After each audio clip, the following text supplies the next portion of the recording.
either coming down with something or I already have it. So I apologize.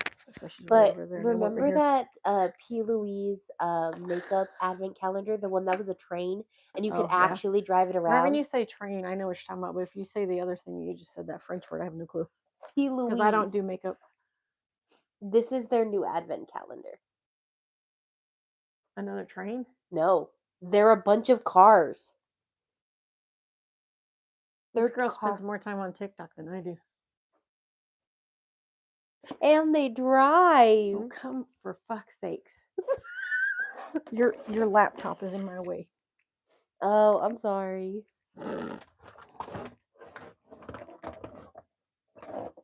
Like, I need to vacuum. I keep forgetting to vacuum the damn. We're so lazy here. I keep forgetting to vacuum the rug too. We've been busy. Yeah, I know. I just get. I'm like, hey, we need to vacuum. You know, after this, I'll vacuum the rug.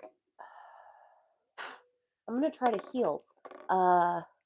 So tomorrow I am not sick while going to the store. This is magic. Okay, so Michelle, no, this is what it looks like without the makeup in. That's retarded. Oh my god. I think they might light up. They put little. I was gonna say they put little fake lights on it. That's cute. So I have always wanted to do the P. Louise Advent Calendar simply because it is such a cool Advent calendar. Always.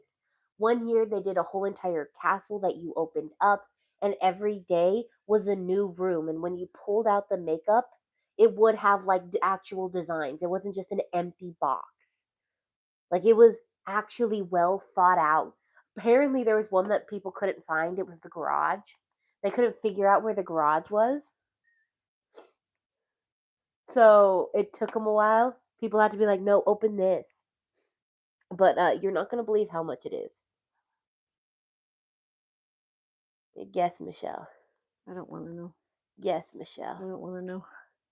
Yeah, you do. No, I don't. Yeah, you do. No, well, you're going to tell me, so go ahead. It is originally worth $997. So everything you're getting in the Advent calendar together is $997 worth of stuff. You're buying it for $500. So honestly, girl math here. No. That's $500 saved. No. But like the difference is like P. Louise puts like in the big brands. They don't put in the mini stuff. They don't give you like mini lipsticks or mini lip glosses or mini nail polish or like mini no, like they give you the whole palette. Like when they give you a brush, they give you a full collection of brushes. When they give you like skincare in the advent calendar, they give you the full size. They don't give you minis in this one. Compared to like Dior and stuff where you spend $500. Well, I don't. And you get like the miniature lipsticks. Like, I don't. Cause that's why I don't. Everything that she just said is why I don't. Because y'all are nuts. Yeah, it is a lot. What are you? It's like, what are you thinking? I don't even wear makeup, but I just like the idea of it.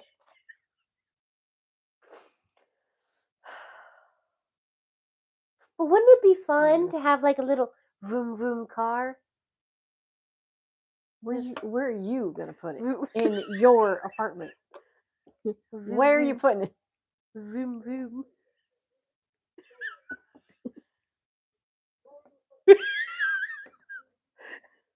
They're little cars. That's the furthest I go. Okay.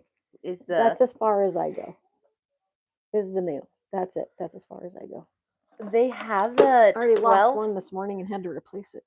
They have a 12 Sleighs of Christmas, and it's called the Bad Bitch Skincare Advent Calendar. Look at it. Y'all got too much time on your hands. My God. It was originally $250, $260. That ain't no. It looks like a thing of milk. Oh God. It looks like a milk thing that you stab in with the. It also has the little straw coming out of it. That is so cute.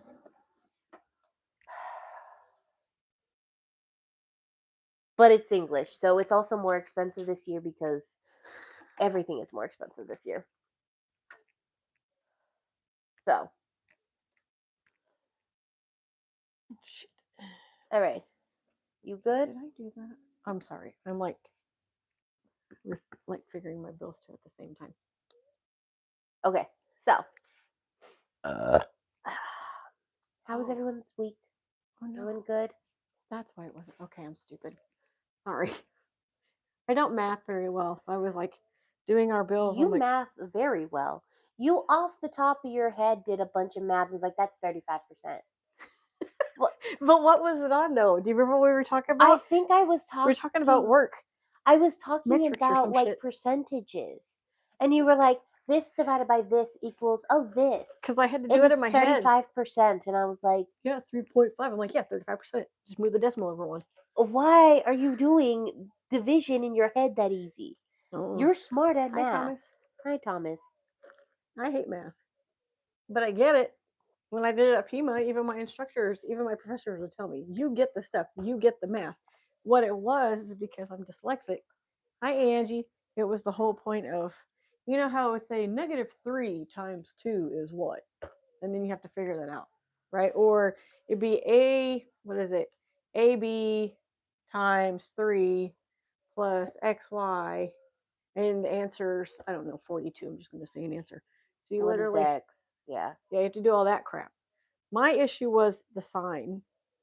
I would always put the sign in. Why are you eating the dog's food? We've run into Willow. a recent issue Willow. is the cats are No. now eating the dog's Stop. food. Eat your... But Willow. but Willow. I'm going to throw a toy at you. Willow. Willow. See? This is what you get because you ate their food and now they're eating your food. Oh, she looked at her when I say that. I know. She's eating your food, so go tell her no. She's not going to tell her no. She's just going to sigh dramatically. She doesn't want to tell the cat no. Willow. Willow. Willow.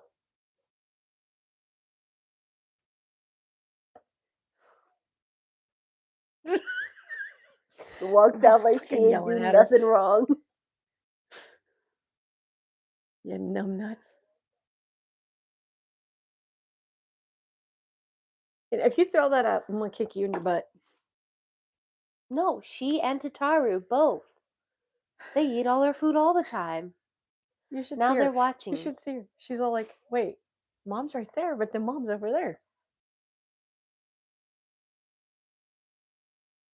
She's watching us. Okay. That's funny. Okay, so this is the alleged Smurl family haunting. The reason it is alleged is because it has all of the things of the fact that there's a haunting, right? Mm-hmm. But there's no proof of it. That's why it's alleged. Alleged. And we'll get on to the alleged part later.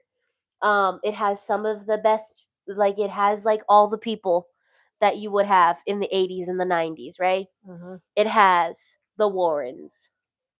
It has a whole entire family getting tormented by a demon or a ghost or whatever you want to call it. Mm-hmm. It also has in this they allege that the dog was kicked by an unseen force and that the dog went flying. Okay. It is a haunting that has like kind of taken on the Amityville kind of layers, and a lot of people isn't this were kind of somewhat close to the Amityville? yeah, and it also when I was doing research, they kept mentioning that like it came out later that the Amityville horror was fraud. Okay. That they had admitted it was a hoax. They had said it was a hoax along those lines. So people are like, well, they said it was a hoax. This is looking a lot like a hoax too. Yeah. Sorry, I'm laughing at Willow still.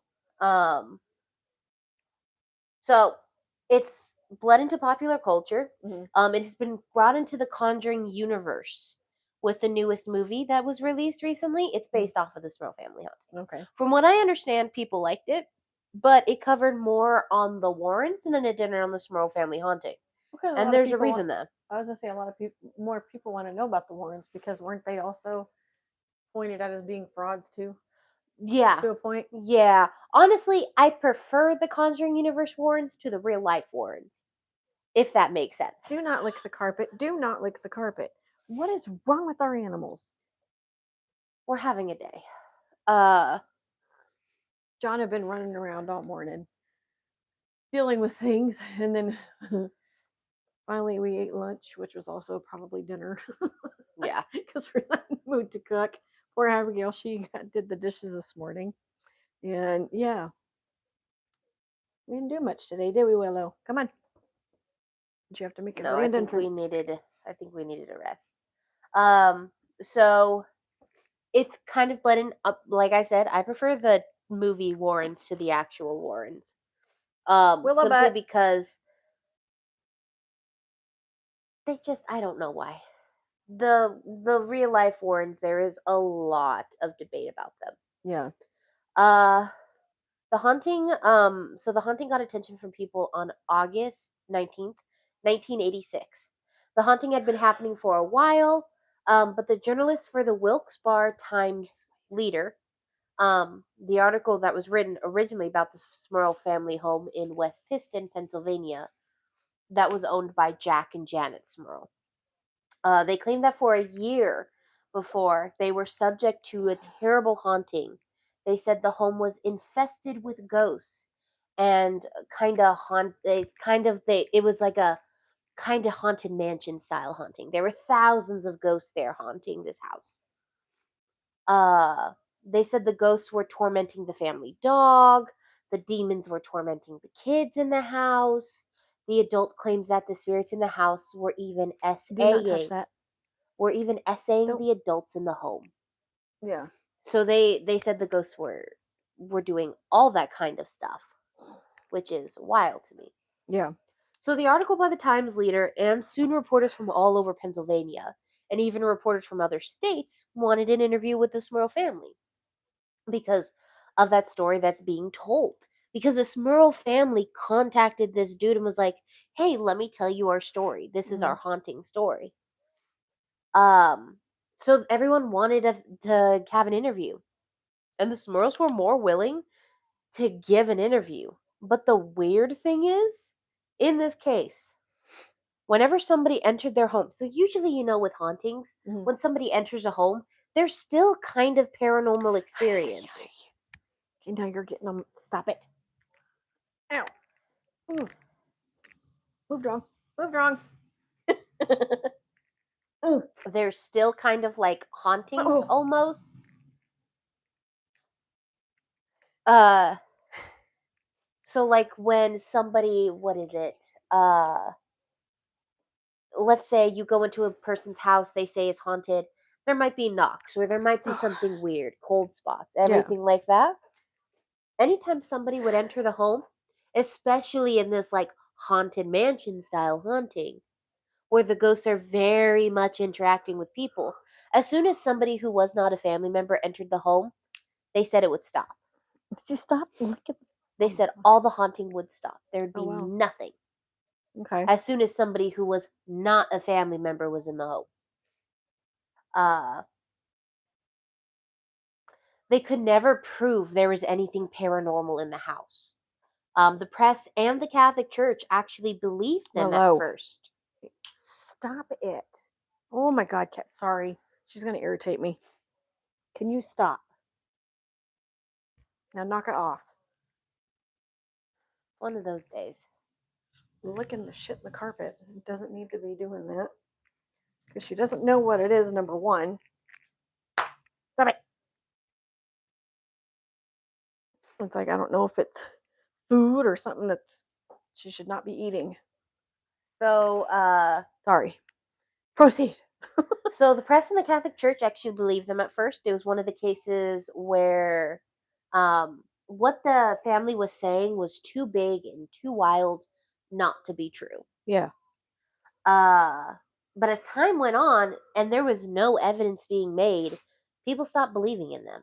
Yeah. They began to believe it was all made up. They started to allege that it was a hoax made up by the family to get attention. So let's go to the beginning of the story. Okay. Uh, John James, who went by the nickname of Jack. So his name is John James. Was born December 19th, 1942, in Wilkes-Barre, Pennsylvania, to parents John and Mary. He was the youngest of two. He said that he had a pretty ideal childhood and he spent a lot of time with his friends. They went exploring and they played sports.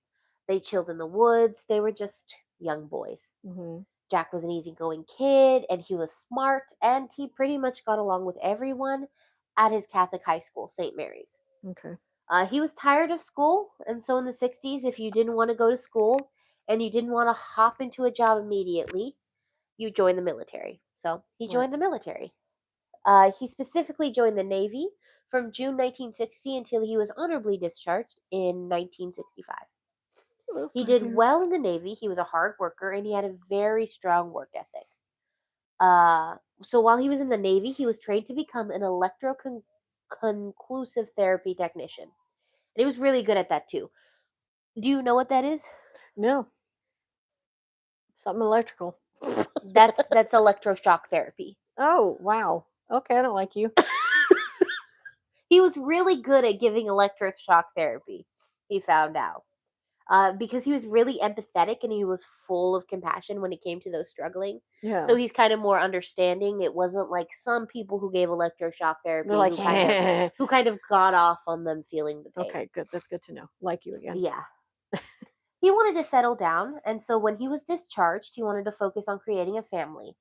And while he had met a woman, and while he was in the Navy, he met a woman named Janet. He thought she was the perfect girl to marry. Hmm. He was a little older. She was in high school when they met, but even though there was an age gap, they got along great. Janet was a bookworm. She apparently had no interest in the drugs or promiscuity favored by the hippie movement.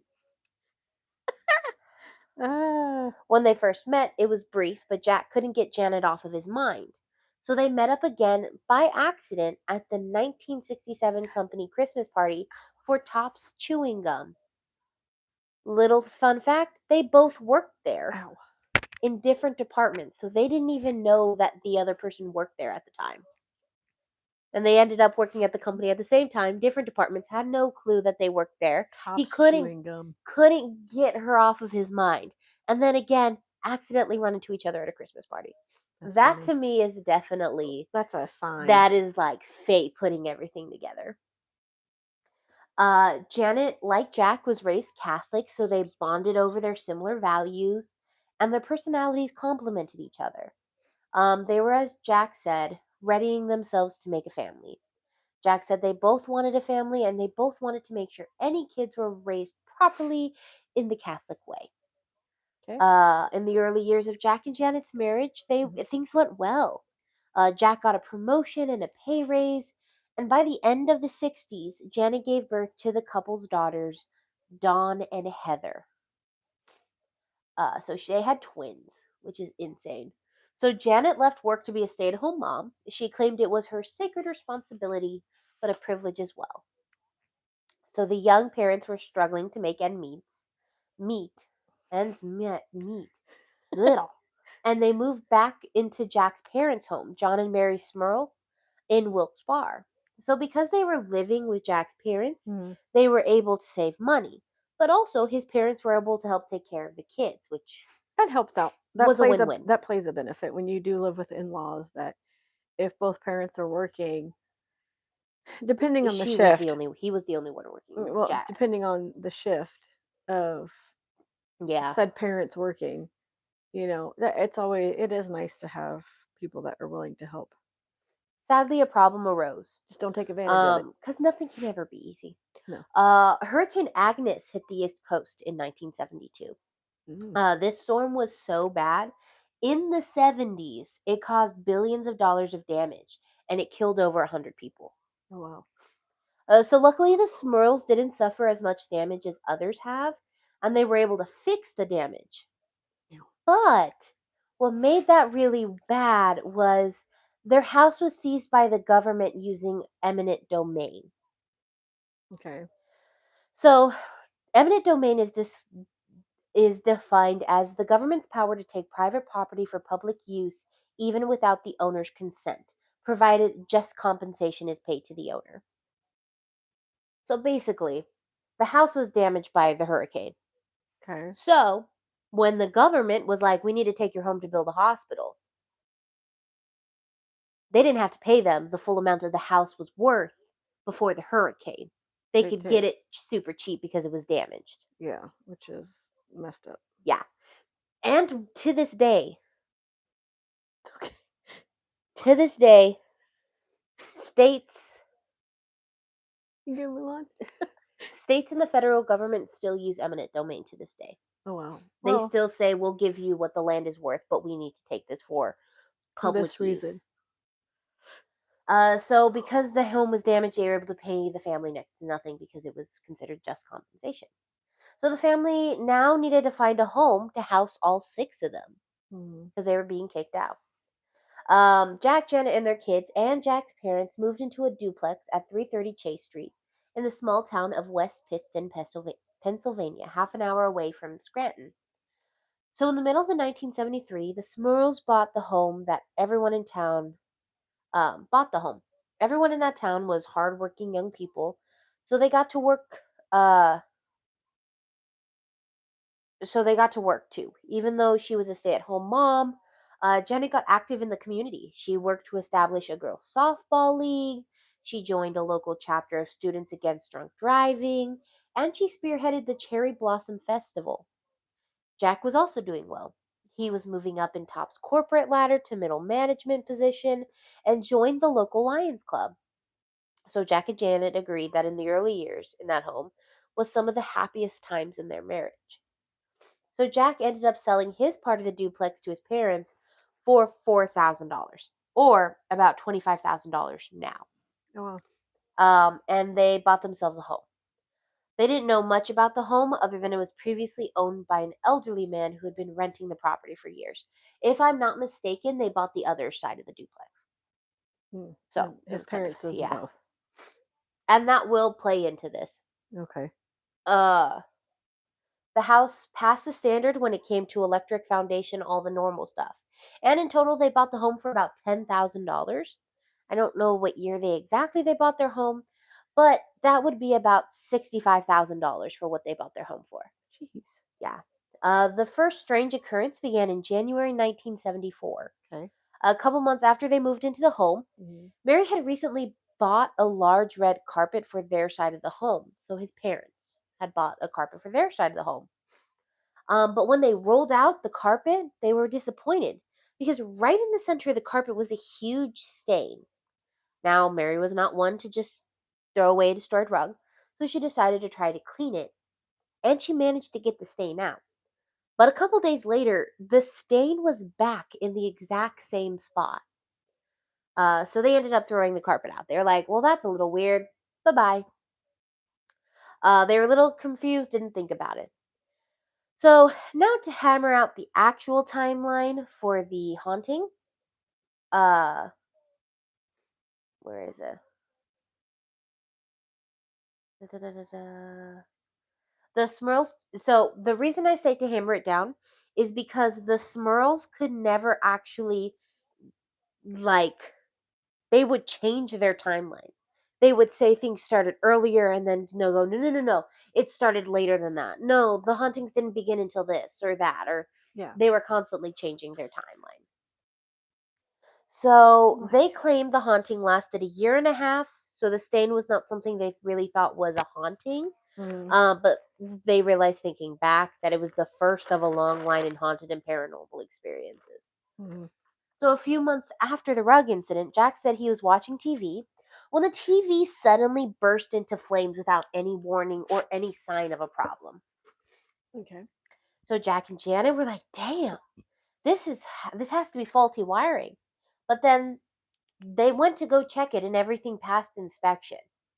So after that TV fire, other things started to light on fire. Oh jeez. Their new electric stove caught on fire. Um Jack's car days after he brought it home from the dealership caught on fire. Appliances that weren't even plugged in caught on Oh fire. wow. Uh Willow, be nice. so the Smurls sadly started to experience more unfortunate things and they just dismissed it. They said it was because they were first-time home buyers. So like bad, not bad luck, but just They're like, it's we're first-time home buyers. That's why everything's things are catching gonna on go to fire. crap. Yeah, they're like, "Oh, everything's catching on fire, faulty wiring."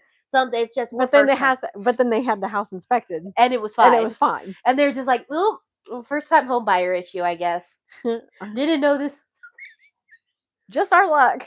And then how could you blame faulty wiring if it's appliances that aren't even plugged in?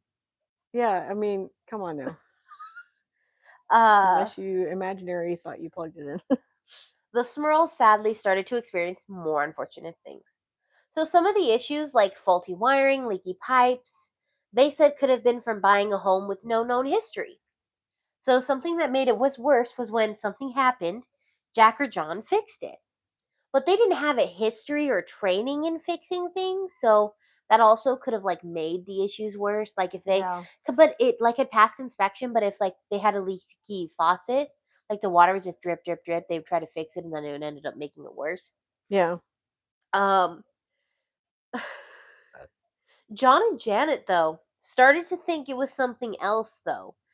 They claimed to have installed a new sink and new bathtub in their bathroom. And after installing it, they left. And when they returned, it said it looked like talons of a frenzied beast had clawed into the porcelain. Oh wow. Telling you to put the other tub back. I liked it better. Leave it He's like, alone. "What the freak is this?" Well, because they tell you if you buy a place and if somebody tells you that it's haunted and you Well, start refurbishing stuff and it is, you can start well, opening up a here's the door. thing. I'm gonna spoil a little ahead. The family that lived there before Uh-huh. experienced no paranormal experiences in that house, Huh. and they lived there for 17 years, if I'm not mistaken. They probably said at the very end, let's do the Ouija board so we can piss off the next people and make their life miserable. Uh, so I don't know if that happened. I'm just saying. I guess they were just like, I guess it's a new time home buyer thing. We might have scratched it when we were installing it, something like Okay. that. You scratched it and there were claws in it? So, in the beginning, everything could be chalked up to poor craftsmanship and bad work. But that didn't cover the change in behavior in Dawn, their eldest daughter. Okay. In 1975, Dawn started to regularly go to her parents' room in the middle of the night and tell her parents she had seen people floating around her room. And when her parents would go to her room, there'd be nothing there. Of course there'd be nothing there because they can't see it, but she can. She would also do that almost every night, and she would say the same thing. Kids can see things more than adults. But Unless adults at are that fact, it's into it. happening almost every single day, and you haven't moved your kid out of that room. Oh, because they don't believe her. Come on now. They're not going to believe. Why would you? I know. I mean, that's how parents look at it. Oh, it's just their imagination. So, oh yeah, it's my imagination that I don't know who's a person that passed. That's a celebrity. Michael Jackson's floating around my room singing "Beat It." Yeah. Come on. If your kid is telling you something, because John and I will watch like little videos of hauntings. Like we'll watch Casper Sight because he'll react to them. And you've got kids telling you there was a little boy saying, "I see Pawpaw," and his mom's like, "You see who?" She's like, "I see Papa," which is her dad because he had passed. And she's like, "Well, where do you see him at?" And the mom doesn't play it off, like, "Oh, it's just his imagination." Yeah. She doesn't play it off. She follows him and goes into the room, and it's in one of the rooms. I don't know if it's a little boy's room, and he is so cute, or if it was his mom's room. But he took her and showed her, and he won't go in the room, but he'll stand outside the door. Hi, Papa. Hi, Papa. He'll wave, and then the mom is just like she says she doesn't know what to think of it, but she doesn't play it off as it's his imagination. What's up?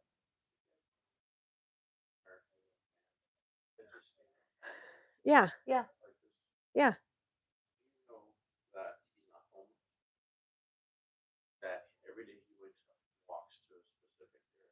yeah. Oh wow. Yeah, he's a Tucson legend. He was kind of like the umbrella lady. Somebody. Oh wow. So somebody asked him? Somebody taught. Oh. It's kind of like the umbrella lady, which that was a really sad story. The umbrella lady? Oh.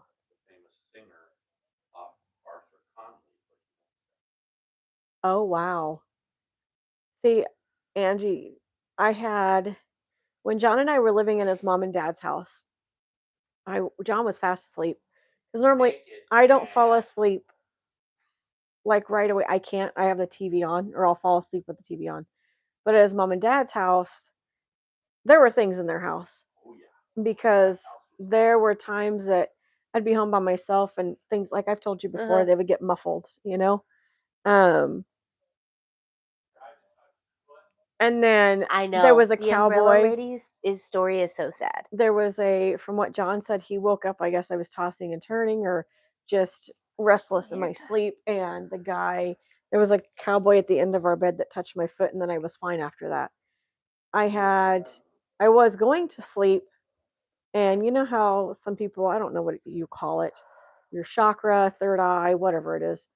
Um, the light, my eyes were closed, but the room was a light blue and I could see the whole room. And then just as I pan over to my side of the bed, my grandpa was standing like right here on my side of the bed. And how I remembered him in his baseball cap, white t shirt under a flannel, his blue jeans. And that's what he always wore because when he passed, he was bloated because he had full blown cancer. And I sat there and he was like in my face. So I just kind of went, whoa, hold, okay. And all he did was just smile and looked at me and like gave me, you're okay, you're safe. Because I think that's who was with me the whole time with the stuff with Justin's dad. And I haven't seen him since. But that was the literally last time that I got to see my grandpa. And oh, we're the one with the floating hair. What? Uh They can't I hear when me. I was younger, they actually my parents so we were in a place that had a priest called multiple times to bless the home because there was a lot of like I refused to go into my own bedroom at night.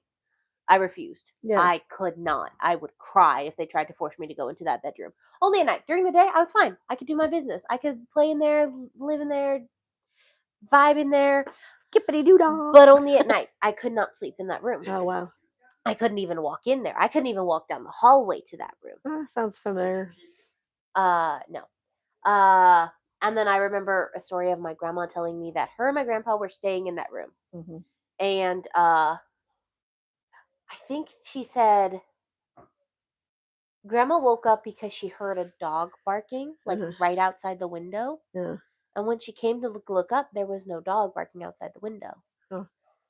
And then she was like, okay, that's a little weird. And so she's sitting there Hi, Marie. Come on. and she like gets ready to go to bed. And then that's when like her and my grandpa woke up and they all of a sudden they notice there's an indent in Mm. the bed, like somebody is sitting on the bed with them.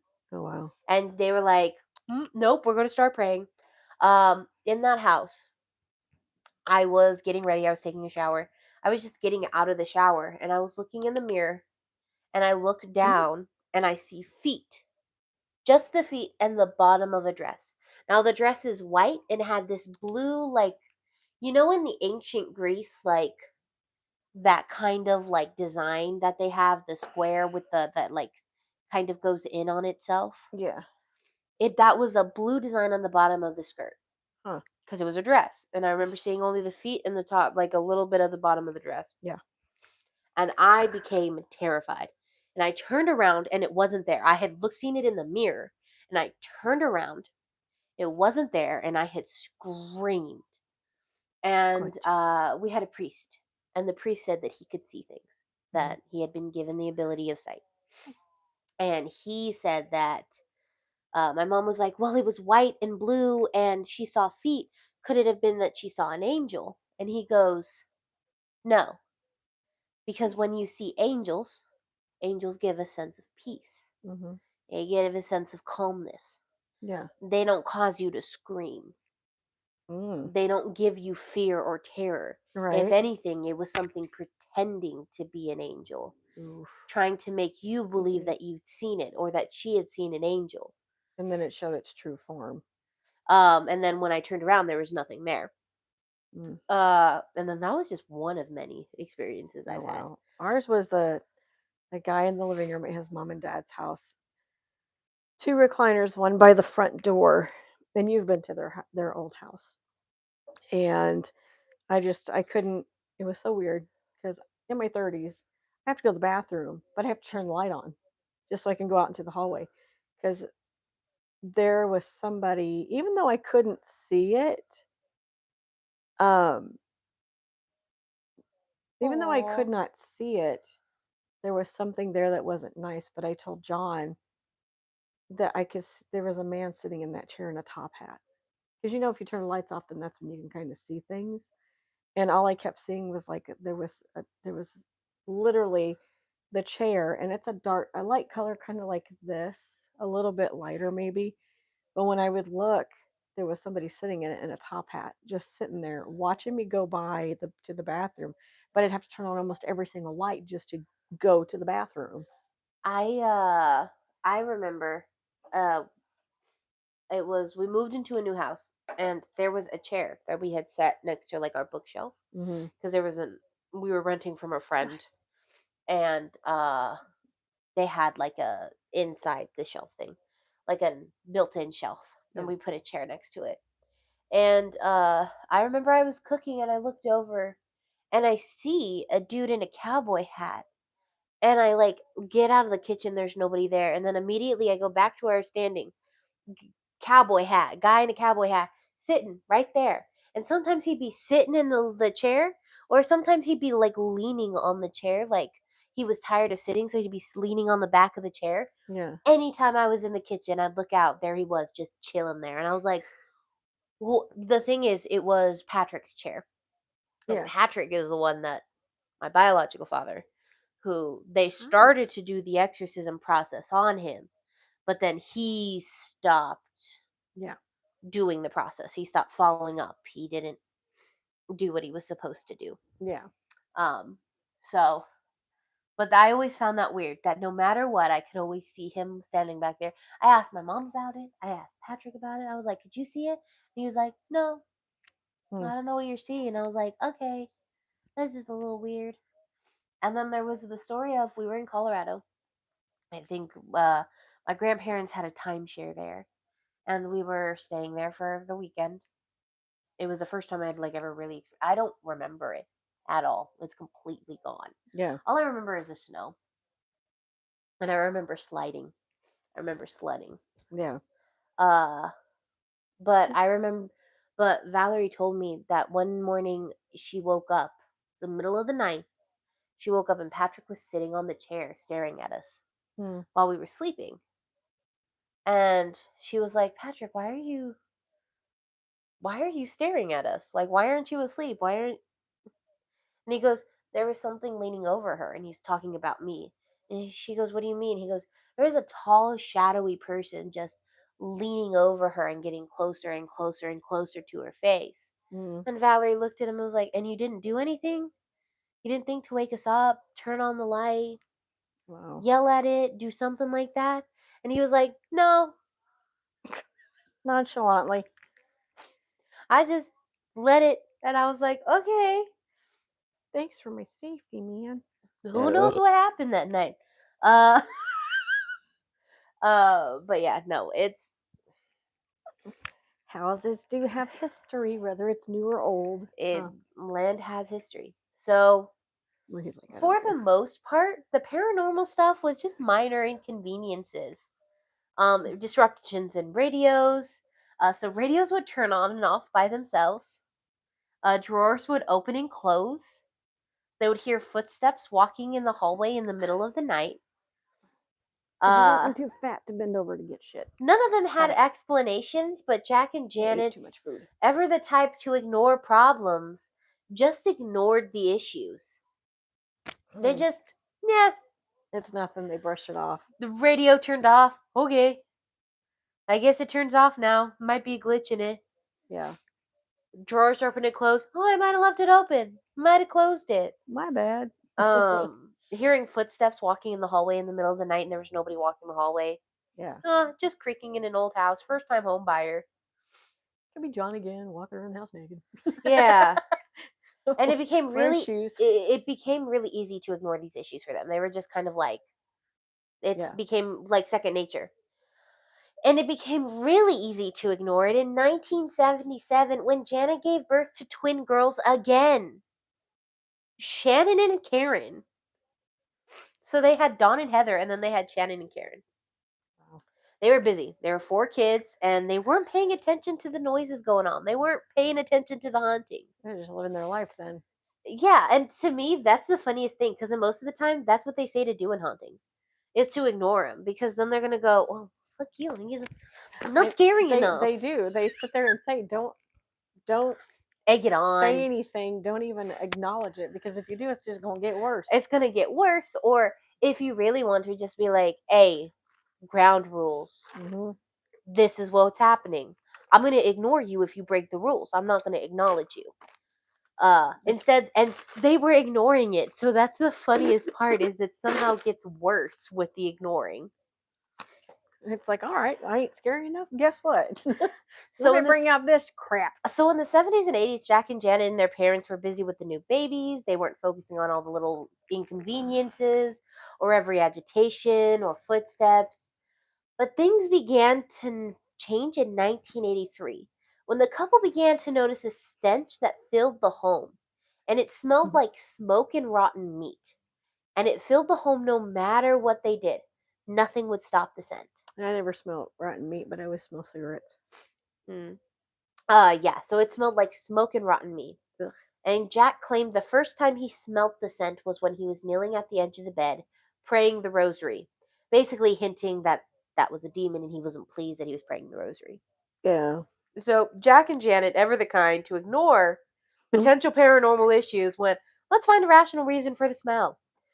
They began to worry that this is the perfect, I will say, they always say don't jump to paranormal, jump to rational things. I appreciate that they're trying to find rational reason. Yeah. But at the same time, guys, Come on now.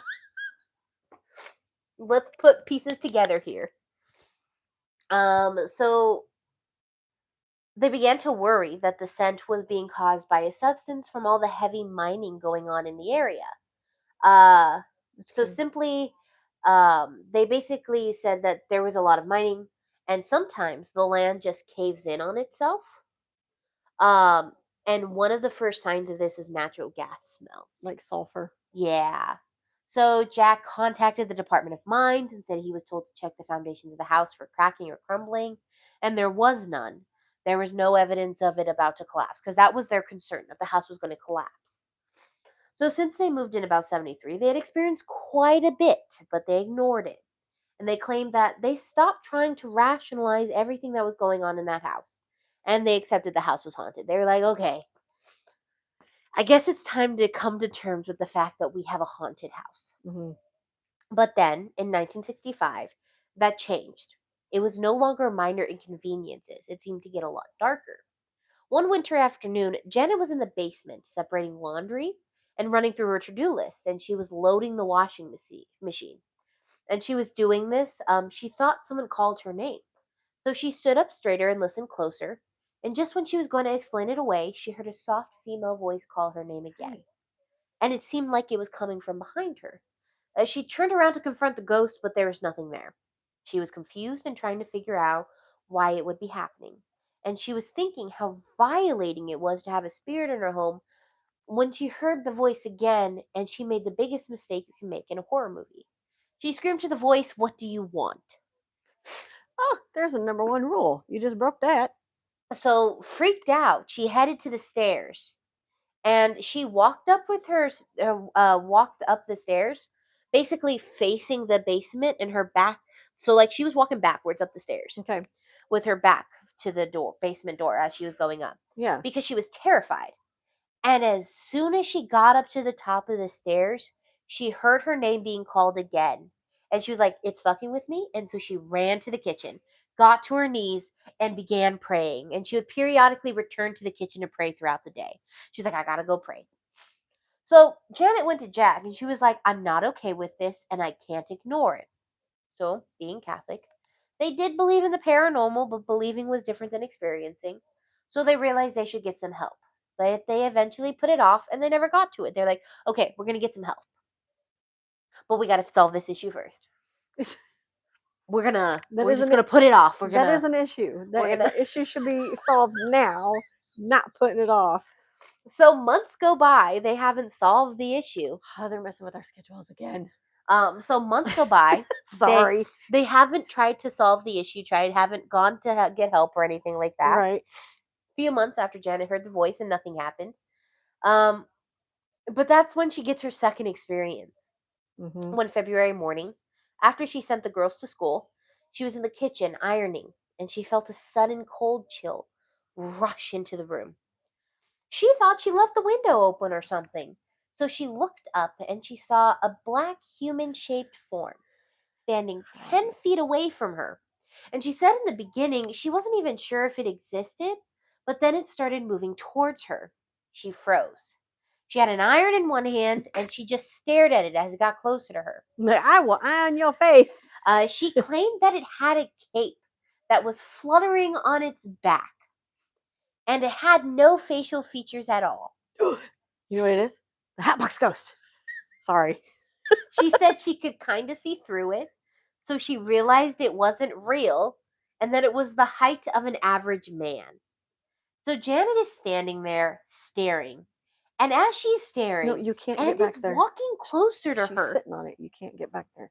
And as she's walking, it's walking to her. She's it. frozen. It walks through her. Probably dropped that iron and probably peed herself. She stands there for some more time, looks around to see if the ghost is gone. She's like, "What was that?" She went through the house and checked the rooms to see if there was anything in any of the rooms, and there was nothing. Oh my lord! No, because it went right through you. Just like so once she was sure there was nothing hiding in the house. You hear what I said, did you? I go, that's because there was nobody in there because it went right through you like Taco Bell does to people. Not wrong. So she went to Jack's parents' side of the duplex, and she wanted to see Mary. Wait, they're still in the duplex? I thought they bought a house. So they bought the other house. Okay. So Mary and them had bought a house. I'm here thinking that they're in the house that they bought. No, so they had bought the duplex. They had bought the other side of the duplex. So the duplex they had been living in, and then they bought the other duplex. So they lived next to each other. They were neighbors. Okay, I'm sitting here thinking it's a whole totally separate house, No. and then she threw a Same wrench building. and all that. Same building. That I wasn't aware of. That's why the stain. His parents had that stain on the carpet. Yeah. That wouldn't go away. So she wanted to see Mary, because Mary was a source of comfort, a mother figure. And then that day there was something off about Mary. She didn't seem right. So Janet tried explaining everything that had happened to her and everything she had just gone through. When Mary leaned forward and said, I have something to tell you. Maybe you won't believe me. And then she goes, I don't know if you believe me. She claimed that she was sitting in the living room praying a short time earlier when she saw what appeared to be a hazy man come through her wall. Mary told Janet she was sitting in her chair praying her novenas when she felt a presence, and when she looked up, there was the form and it walked past her and disappeared. I wonder if it was the one that went through her, Janet, and then. So even though they were terrified, they were happy. About Mary. I was thinking the exact same thing, Angie. So even though they were both terrified, they were happy because they both experienced pretty much the same thing. So they were like, we're not going crazy. So this solidified that they needed to do something because the presence in their home was getting more frightening. You think? The issue was Jack hadn't seen it and he wanted to explain everything rationally. Men. So again, a couple more weeks pass. They don't do anything to try to stop the haunting, and nothing's happening. Wow. So Jack and Janet are like, the ordeal is over. But then that thought was exploded. When in that spring, the lighting fixture in the kitchen came crashing down from the ceiling, almost landing and probably killing Janet and Heather, who managed to get under the table to avoid the debris. But Shannon didn't move fast enough, and the large fixture caught her shoulder and knocked her to the floor. Oof. So Jack is looking at the ceiling in disbelief, and that's when he realized it doesn't look like it just fell. It looks like it had been ripped from the ceiling. Took you that long, Jack? Yeah. So this began the finding help part. But they didn't know where to begin. But everyone they wanted to talk to wasn't taking the Smurl family seriously. They're telling everyone about the haunting, and they're like, Yeah, okay, okay. whatever. Huh. You got some of that hippie juice, didn't Exactly. They're you? like, You're on you're something. on You're on something. something. So one of the people they went to said, you guys have been watching too many horror films and letting your imaginations get the best of you. And this was in the 70s? Yeah, the 80s, early 80s. Okay, so by that time, what? Friday the 13th, Michael Myers, Exorcist. Exorcist, Jason, Freddy. Yeah. Okay, all of them Yeah, you're come watching out. too many horror films and letting your imagination get the best of you. So Jack and Janet, a little peeved, actually not peeved, they were pissed. So by late spring, the hunting started including physical assaults. In one instance, Jack said he was asleep and he woke up and he found himself suspended in the air above the bed. And he was like, I'm still dreaming. And then he realized he was very much awake and not asleep. Sorry. And so he did the most natural thing and he kept freaking out and thrashing around. And finally was dropped back into the bed with no signs as to what caused the levitation. I'm still sleeping. Okay, sure you are, and you're kissing the ceiling, dude. Um, so weeks after that, on a hot night in June, it was hot in more ways than one. If you're catching my drift, Uh huh. yeah. Jack and Janet were laying in bed together when all of a sudden something grabbed Janet's ankles and started to pull her from the bed. So Jack grabbed her and held her tightly. He claimed it was like a tug of war. Oh wow. I was holding on to her as hard as I could because I had no idea what that thing wanted with her. But the harder I tried to keep her next to me, the harder it pulled on her. And after a few seconds, it let go of Janet and it disappeared, leaving behind a terrible odor and started Ooh, banging on the walls as it left. sulfur. It was man. Yeah, But banging on the walls as it left. So, mind you, they're still like, who do we go to help? I don't know. Who do we go to? who you call Ghostbusters? Yeah, they're like trying to figure it out. So in the months that follow the assaults start getting worse. The dog is kicked, and apparently not just lightly kicked. The dog is like kicked across the room, and you see the dog go flying. Oh, Like it's bully. yeah. Janet claimed they heard phantom hissing in drawers and cupboards from snakes that weren't there, Huh. and cupboards were opening and closing on their own. And they would hear heavy footsteps up and down the hallways, even louder than before. Oh wow. They were still at a loss as to what they were due. They were reaching out to people, and people weren't taking them seriously. Janet started to read any book on the paranormal, and she kept a diary of all the things that were happening in the home. When a call came in 1986 from a friend that changed their life. After a blessing by their priest failed to resolve the haunting, a new solution came forward, and it was from a phone call from Janet's friend Carla. Janet had confided in Carla all the things that were happening in the home and telling her how much it was affecting her and the family and their relationship. Hmm. So Carla mentioned she came across the name of a professor at Marywood College, a Catholic college in Scranton. And Carla was like, there is this professor that teaches there, and he's been studying demonic possession. And it kind of sounds like you're dealing with that. Janet was like, I'm gonna listen to Carla, and also think because she was looking for someone to believe her. So Janet calls the professor and he explains it's purely academic. And he was like, I can't do much to help you. But he did provide her with two people who could help her, Dun dun dun. Ed and Lorraine Warren. That was perfect timing. Dun dun dun. Ed and Lorraine Warren. He described them as professional psychic researchers that have been hired by the U.S. Army before. By the summer of 1986, Ed and Lorraine had built a name for themselves, specifically in their involvement of the hunting and of the Amityville house in New York. So some people had faith in Ed and Lorraine Warren, but most were skeptical of their work, and fraud was thrown at them repeatedly. Well, yeah. I mean, Ed and Lorraine always maintained pure intentions. mhm. Lorraine said she was a psychic medium, and she said they had a single message, and that was there was a demonic underworld, and on some occasions it can be a terrifying problem for some people. So after their phone call, Ed and Lorraine were like, we can help you.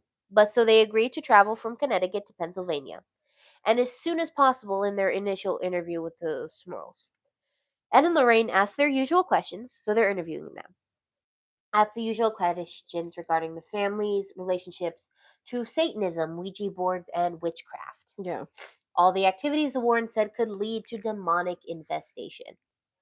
So as Ed continued the interview, Lorraine started to explore with her friend Rosemary, who was also a medium. The two of them sensed an evil presence. It seemed stronger going up to the second floor. Rosemary and Lorraine finally got to Jack and Janet's room, and the door was closed. And they were like, it's behind this door. And when they opened that door, there was nothing. But the closet door. Sorry, I would have started laughing. It's behind this door. And when they opened that door, there was nothing. But the closet door was also shut. So the two of them went to open the door.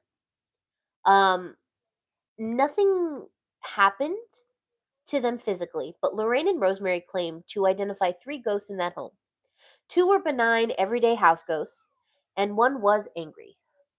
Lorraine presented the profiles of these ghosts. What is he? Is she an FBI profiler? Presenting know. profiles of these ghosts? Damn. She goes in depth. Sorry, first excuse was- me. The first was an elderly lady. She was senile, but not violent. She was just confused. That's why, because she can't see you. The second was a young woman who was described as an insane, violent spirit who might want to harm you, but she could be dealt with by prayer. You've been doing that every. Oh my gosh, this woman. And the third was a man with a mustache who possessed the ability to do great harm. But that's all she really said. Is he the one that pulled Janet out of bed? I don't know. Hitting the walls because he couldn't get what he wanted? Lorraine said, other than that, I can't get any more information on him. But finally, they claimed there was a fourth entity in the house, and that they claimed to find it in the closet. She said it was a demon that was there to create chaos and destroy the family. So once Lorraine presented the profiles, that's when Lorraine dropped the big bomb. She claimed the demon had been asleep and dormant for a long time. But the girls approaching puberty gave the demon energy. I knew it was coming. I knew. Let's blame it on puberty. As usual. Wow. As usual, let's blame women. Wow. On their Let's blame it on the teens and puberty. Wow, Lorraine. Oh, wow. No, wow. She claimed that the adolescents We're making a t-shirt. Blame it on puberty. She claimed that the adolescents possessed a ton of psychic energy, and that had potentially attracted and activated the non-human entity, leading it to all kinds of paranormal. She had her period this month. I'm gonna be angry. So the other one's on the period too. We might as well cause chaos. 4 girls. Oh my god. Oh wow. Oh god. So based on the initial interview, they're like, you got 3 ghosts and 1 demon that's feeding on your family, and it's getting more aggressive and it's wearing on you guys. Janet recalled that as they listened to the Warrens and Rosemary talk, I remember a strange combination of relief and dread. The dread came from knowing that there was something in her house, and a little bit. like relief because Ed and Lorraine and Rosemary were confirming our worst suspicion. Our house had been taken over by a demon. So the Smurfs began noticing that even though they were relieved and they were being believed, they were like, we aren't on our own. They began to notice the paranormal began to ramp up. So the most disturbing event to the Smurls happened on June 21st, 1986, after the Warrens began investigating. They ate dinner as a family, watched a movie, and they were having a nice family night, and there were no disturbances at all through that night. They put the kids to bed, They themselves went to bed, and after a few hours, after everyone had fallen asleep, Jack woke up out of a dead sleep and said he woke up with a violent jolt. He said he didn't see anything at first, and he began to panic because it was like he was in this nightmare. Mm-hmm. And then he began to see it. He was being straddled by a figure, mostly human, Ooh, paralysis. and the Sleep. woman looked like she had scales on her skin. That's like sleep paralysis. That something Yeah. could sit on top of you. I've had that twice in my life. He claimed her skin Wow. was translucent white. He also described her as having scraggy hair, and her eyes were all red, and the inside of her mouth and gums were all green. Some of her teeth were missing, but she had long vampire like teeth. He claimed the woman had a hold over him and was paralyzing him. He said the woman sexually assaulted him. Um, and I say it's SA because he couldn't consent. So, Well, he claimed she looked down menacingly at him and showed her incredible teeth.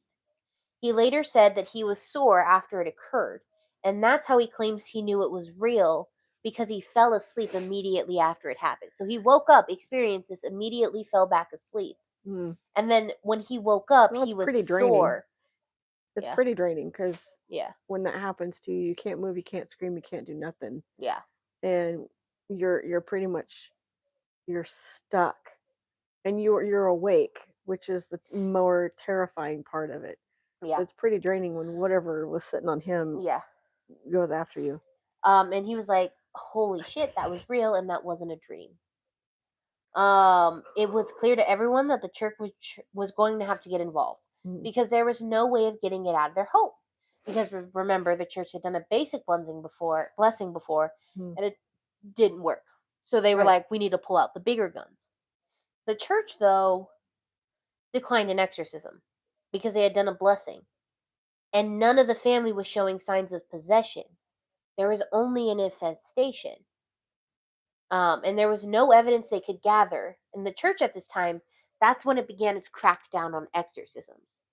So Jack and Janet are like, shit, what do we do? And that's when they got the idea of going to the media, because maybe the church could be shamed into helping them get rid of their problem. No, but that's not how that works. Exactly. They have a process. Didn't you explained it to me? They have a process of And how this they is have to when the do things. crackdown began, because early before honestly, I would say the 70s when the first Exorcist movie came out, exorcisms didn't really happen and weren't really asked for Which I haven't because seen, by the way, still. it it was one of those rare experiences. Because most of the time, if you weren't Catholic and you weren't like a good Catholic, like you didn't go to church every day, you weren't a part of the community, you didn't know that the Catholic Church did exorcisms Yeah. because it was kind of like we keep it on the down low. Mhm. But if you knew the church, you were actively involved, you might hear word of it. Yeah. So it wasn't until the actual Exorcist movie, and as soon as the Exorcist movie came out, everybody started wanting an exorcism done on them. Or they would have somebody, they'd be like, this person needs an exorcism. And so that's when the church began to crack down on exorcism. It's needing to get permission from a bishop, which then needs to get permission from a cardinal. Then you have to go to a psychologist. You have to go to a second It's like psychologist. management. You got to go from the top to get to the bottom, or You go from the bottom to get to the top. I yeah, mean, you have to go through a whole entire process, and ultimately at the end the pope has to agree to it. It goes all the way up to the pope, and the pope goes, perform it, because exorcisms have ended in death before, right? because you you can't, if somebody is actually demonically possessed, they say that the demon refuses to eat, refuses to drink. It starts punishing the person who's getting the exorcism. Hmm. So essentially they could starve to death. They could potentially get so dehydrated they die. Hmm. So it becomes a liability issue when all these people are asking. They hear that demons don't want to eat, so then they proceed to, I'm not going to eat, I'm going to starve myself. And then you have case after case after case after case Yeah. of people dying while getting exorcism. So the church is like, we got to think about this from a litigious point of view. Yeah. Yeah. Because, but Sure. even to this day, they're very, very harsh on exorcisms, Mm-hmm. and Rightfully so. but it has led to an issue in the church. There are now priests, from what I've heard, there are priests who no longer believe that there are demons. Mm. And to become an exorcist priest, you actually have to go through a specific amount of training. Mm-hmm. You have to go to like essentially an exorcist training procedure. You have to go to school for it. Yeah. You have to learn about all the different demons. You have to learn about the different things. You have to practice, right? Mm-hmm. Fun little thing. There are less and less priests joining the exorcism rites. Mm-hmm. So there are less priests joining this thing, but there are more and more requests for exorcisms. Mm-hmm. So even then, there's like 100 priests to every 10,000 cases. So they have to wean it down Yeah. to the most, and even then, they have to wean it down to the most. Like if they find, cool, there's 200 cases of demonic possession, Yeah. they have to go from the worst of it to Mm-hmm. the least worst. Like somebody's on their deathbed and they need it that bad to somebody who's like in the early stages. Yeah. So it's just exorcisms in the church are really, really interesting. If you guys ever get a chance, you should watch the TV show Evil. Yeah. Okay. Because, fun fact, That's women can't perform exorcisms no, they cannot. But because women this, are considered to be the source of all evil in the Catholic Church because we ate of the apple. we did not. Eve did, dumbass. Well, and then We're we're descendants. sinful by Yes. nature. Okay. Whatever. Also, fun little fact: there has been a lot of debate in recent years about the terminology. So, in the original translation of the Bible, Mm-hmm. it does not say snake; Mm-mm. it says dragon. And when they mean dragon, they mean like a winged bunch of legs, aggressive thing. So he goes, "Take this apple," as a dragon, Mm-hmm. and she goes, "Okay." And then a lot of people point out it was Adam who was told not to eat of the tree of good and evil, Mm-hmm. not Eve. Mm-hmm. So Eve may have not known because Adam may not have told her. Way to go. There was a lack of communication. Apple got stuck. Adam did. It got stuck in his Yeah, throat. and that's a lot of people make Adam's that joke apple. that the apple got stuck in his throat because if he did not tell Eve, how could you punish Eve Well, if they she did did not know? because we get to And that's why spare if the you look at the children. Bible later on, it says that the snake was forever cursed to be on his belly because he originally had legs. Oh, so he got And demoted. if you actually look at when snakes are being during and when they're in the egg, they actually start growing legs and the legs go back in. Oh, Yeah. sucks for So you. once upon a time they did have legs. So he just got demoted. That's what happened. Demotion sucks, doesn't it? You know. So me and my a lady that I went to church with, she started that story and we had, what did they call it, like Sunday school? yeah. And we have Sunday school and it was a lot of us. She brought up Adam and Eve. She goes, "We're gonna start off with Adam and Eve." I'm like, "No." And she's like, I'm like, "Why?" And she goes, "Why?" I'm like, "Me and Eve got words, okay?" Because of her, and I was just going off. It was almost like a debate. Yeah. We're actually going to And learn the about Bible was written by men, so of oh, course it's a exactly. woman's fault. Of course it is. But guess what? There was a thing. It was either on TikTok, social media, one of the many forums, right? And, and John had sent it to me, and it was a chicken, Yeah. and it said, "Did you ever know that majority of the words, like our problems, start with men, menstrual, menopause?" And it was just Yeah. going through this whole list, Yeah. and I was like, "Dang, not right." His directomy. Yeah, like it's I was like, "Okay, so whose fault is it?" Thank you. and we are actually going to talk about Lilith next episode. In our vampires episode, we are going to mention Lilith. I need to find a cape. We ran out of capes at Walmart. The Yeah. one I wanted. So, I we might could go have to to. Spirit Halloween. We could. We might have to go to Spirit Halloween. I don't really need the teeth. I just want the vampire cape because I think it'd be funny. So Jack and Janet are like So waiting for you to say Jack and Jill. I don't know why. I keep hearing Jack and I'm like, she's gonna say it. No, it's Jack and Jack and Janet are Janet. like, well, damn, what do we do? And so that's when they got the idea of maybe we can shame the church. Which, by the way, how can you shame the church when the church is the number one thing of guilt tripping? Like you talk Catholic guilt, whole separate section of guilt. You want a guilt trip. The church that is known for guilt tripping. Yeah, because they are good at it. I'm afraid to They're go. I'm afraid to go to a Catholic. How long has it been since you've been in church? Oh, they don't That ask you long. that. They don't ask you that. Their eyes will. They're like, they'll no. If honestly, if they see it's your first time going, do you know what they actually most of the time ask people who they've never seen go to the church? Stand up. No, Raise your hand. they have you carry the Eucharist and the wine and stuff up. Don't you lick my straw, Janet. And I Anything, think, damn damn it. it. Yeah, Janet, damn it. Um, What the heck is that they from? ask you to carry the host and the wine up Now I'm because gonna they're be like, wondering where that from, Angie. they go, oh, they haven't been a part of the church. Let's make them feel like they're a part of the community. No, So you become a part of a procession. that I would not do. I'm sorry. I have stage fright. Nope. I'd be uh, like, I'll just point at her and say she hasn't been. I've heard do it. Oh She's no, new. because it takes four people to take it up. Because one person holds a thing with water, one person holds a thing with wine, one person holds like the The bread. Eucharist. Yeah, the bread. They hold it. It takes three people. They hold it, and then Okay. they I process thought up. so. And then Rocky they Horror Show. process up, and you follow the cross down the thing. You go, you hand it to the priest. The priest hands it to their altar servers, and then he goes, "Have a blessed day." And then he like talks to you, and then he goes on his way. Like, what's up? I don't. There, I think that's the only church I've never been to. I've been to a Catholic Pentecostal church church. I've been to a Baptist church, and I've been to a Nazarene. Catholic Church have drastically changed from Vatican One. I will say that. Pre-Vatican II, you go to a church and you've never been, you're definitely getting the looks of judgment. You're definitely getting the who the fuck are you? Why the fuck are you here? This isn't your church.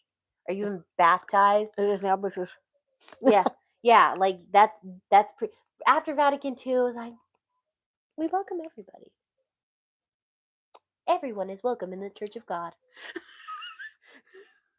hippie-ish. Very. No, I still want That's to go though. there are people who have separated from the church because they say it's too modern. See, here's my issue. I have no issue with church. I have no issue with God. None of that. I believe in God. I know He's there. I know He's always with me, no matter what. That I do fully believe.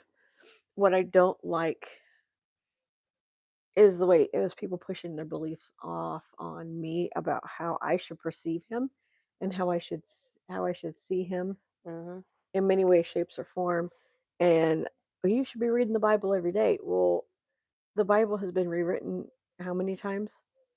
Yeah, So how can I? And I'm not saying that and that's also all the words that are in red are not God talking, but all the other things, yeah, how factual are they? and that's one of my favorite things about the Catholic Church is if you go to mass every day. Yeah, it's called Yeah. Catholic calisthenics. Oh yeah, I know. I went to a Catholic wedding, and I learned that from my ex's brother and his wife now. You know that he's been married to for a long time. And I sat there, and when I heard that she was Catholic, I'm like, God, no. And they're like, well, it's like, get ready to do your calisthenics for the day. You're gonna have really. No wonder I got really good calves. Besides walking, it's the you have to stand up, then you have to sit down, then you have to stand up, then you have to sit down. It's like, And then, but the nice thing about the Catholic Church is if you go every day, you will ultimately, I think, after 4 years of going to church every day, mm, you'll have heard the whole Bible huh. Well, because you every said your day, family's Catholic. They yeah. go, right? My grandpa does. So my grandpa is Catholic. My grandma and her family are Jehovah's Witnesses. Oh, I don't like those people. Sorry, my aunt was one, and I love my Uh, aunt, but I. she does not go to. She has recently started to go to a different kind of church. Mhm. I don't know what church she goes to, but my grandpa is still very adamantly Catholic. Every day he anytime I see him, he's like, I saw him. I think when I went, he's like, "Are you praying the rosary?" And I was like, "Yeah." You liar. I do. Sometimes I do pray like a decade of the rosary when I'm trying to go to bed and I can't. It does help. Because for the thing is the Catholics, you don't necessarily have to have the rosary in your hands. Mhm. If you can remember the right level of prayer, the right prayers, because a rosary, same prayer, one, yeah. Oh, if you like remember the prayers, like to start it off. So like let's say Monday I want to pray. I just have to pray the Apostles' Creed and Our Father, 3 Hail Marys, and then I have to begin 10 Hail Marys, and then I'm done. What the heck is a Hail Mary? So, Hail Mary is a prayer that goes like this. Hail Mary, full of grace, the Lord is with you. Blessed are you among women, and blessed is the fruit of your womb. Okay. Oh my god, I feel like a bad Catholic because I just forgot it. Oh my god. Oh, blessed is I pray it when I'm nervous in a parking lot. I feel like the worst Catholic ever. It's when you're like sitting there and you're trying to think of it. Hail Mary, full of grace, the Lord is with thee. Blessed art thou among. It's because I was praying it in the. Blessed are you among women, and blessed is the fruit of your womb. I'm used to the thee and thou. It's the Hail Mary, full of grace, the Lord is with thee. Blessed art thou among women, and blessed is the fruit of thy womb, Jesus. Holy Mary, Mother of God, pray for us sinners now and at the hour of our death. That is the Hail Mary. Oh. So it's just a prayer you can pray on repeat. And if you notice, the beginning of the Hail Mary is the words that Gabriel said to Mary.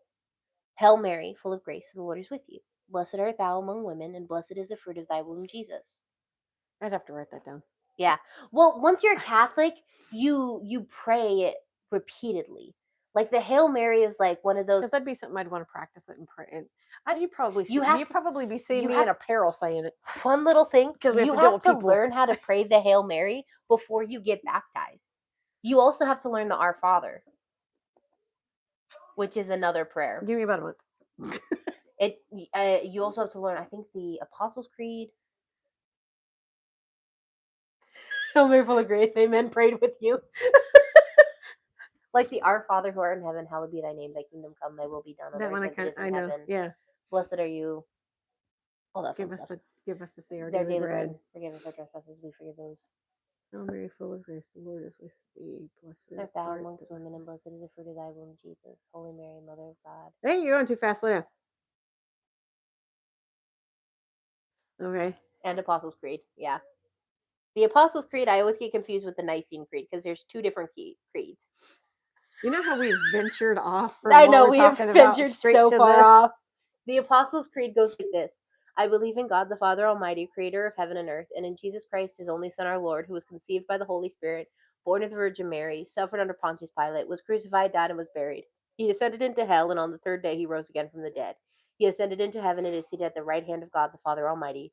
From there he will come to judge the living and the dead.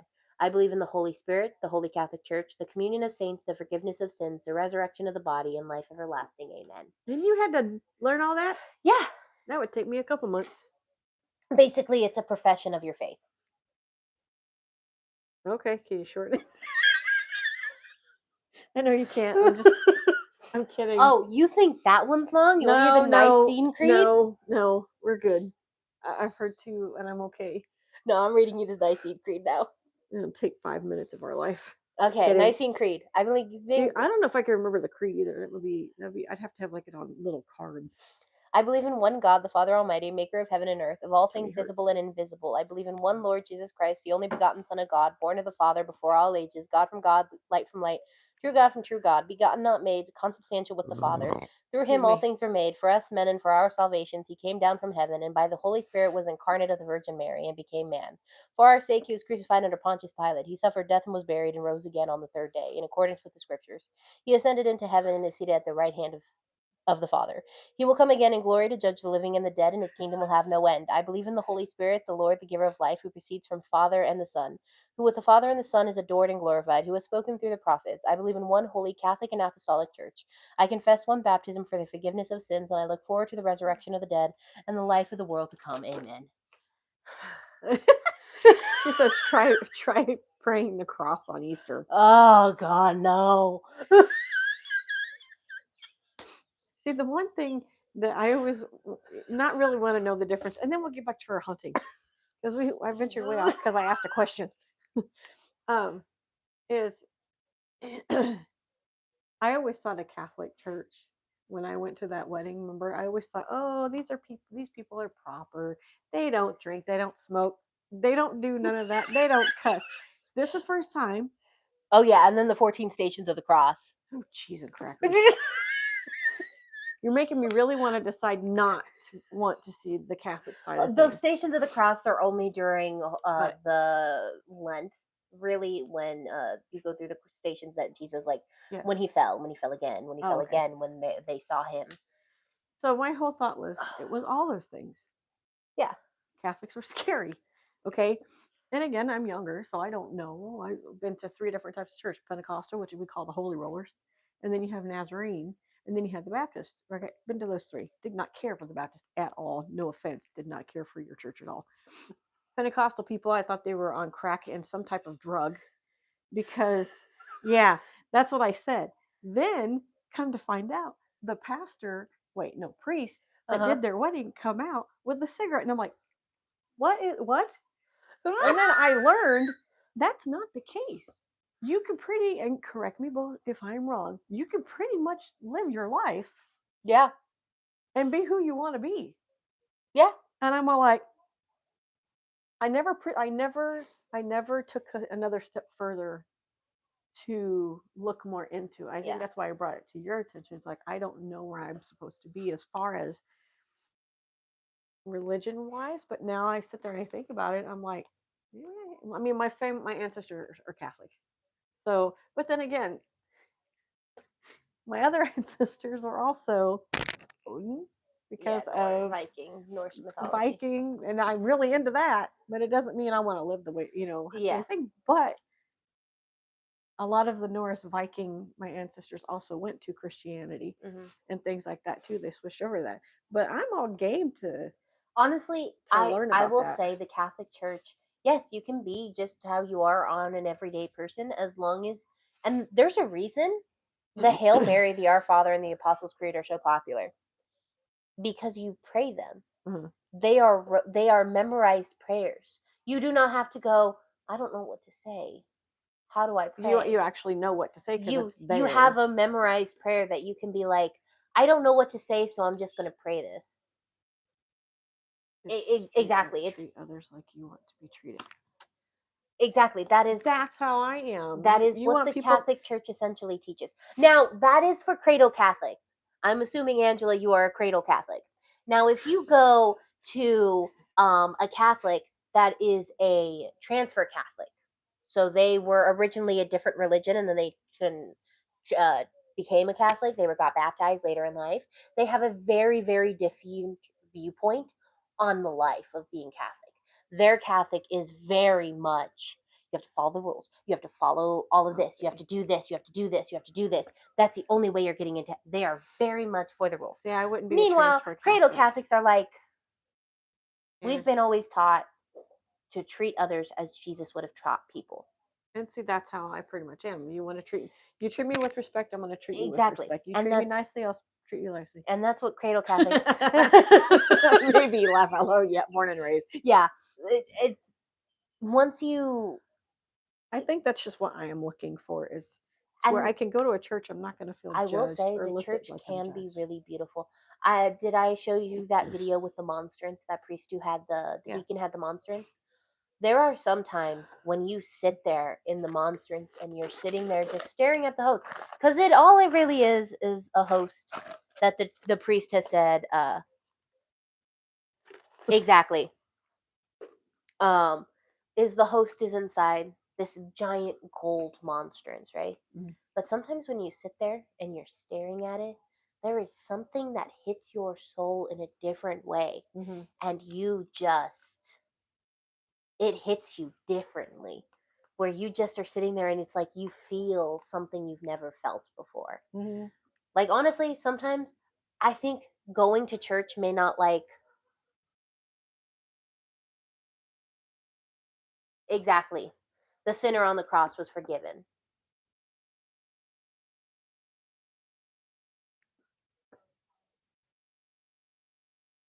Okay. Yeah, because you know the story of the two people on the cross with Jesus? I've seen that, yeah. Where one was like making fun of Jesus, and the third one was like, "Hey, stop making fun of him. Yeah. You know who he is." And Jesus looks at him and he goes, "You are forgiven." In the end, he goes to heaven. I think he's actually if oh yeah, Watch that's Spanish another one. TV and see the mass for the Virgin. Okay. The Virgin Mary, the Virgin of Guadalupe. Because December 12th Mhm. is the feast day of the Virgin of Guadalupe. So here you'll see a lot of like celebrations for the Virgin of Guadalupe Mhm. and a lot of masses. It's beautiful. Um, but yeah, Catholic churches are different. It depends if you're going to a Reformed Catholic church or you're going to a bunch of Catholic church with a bunch of Cradle Catholics. Cradle Catholics are like, come on in.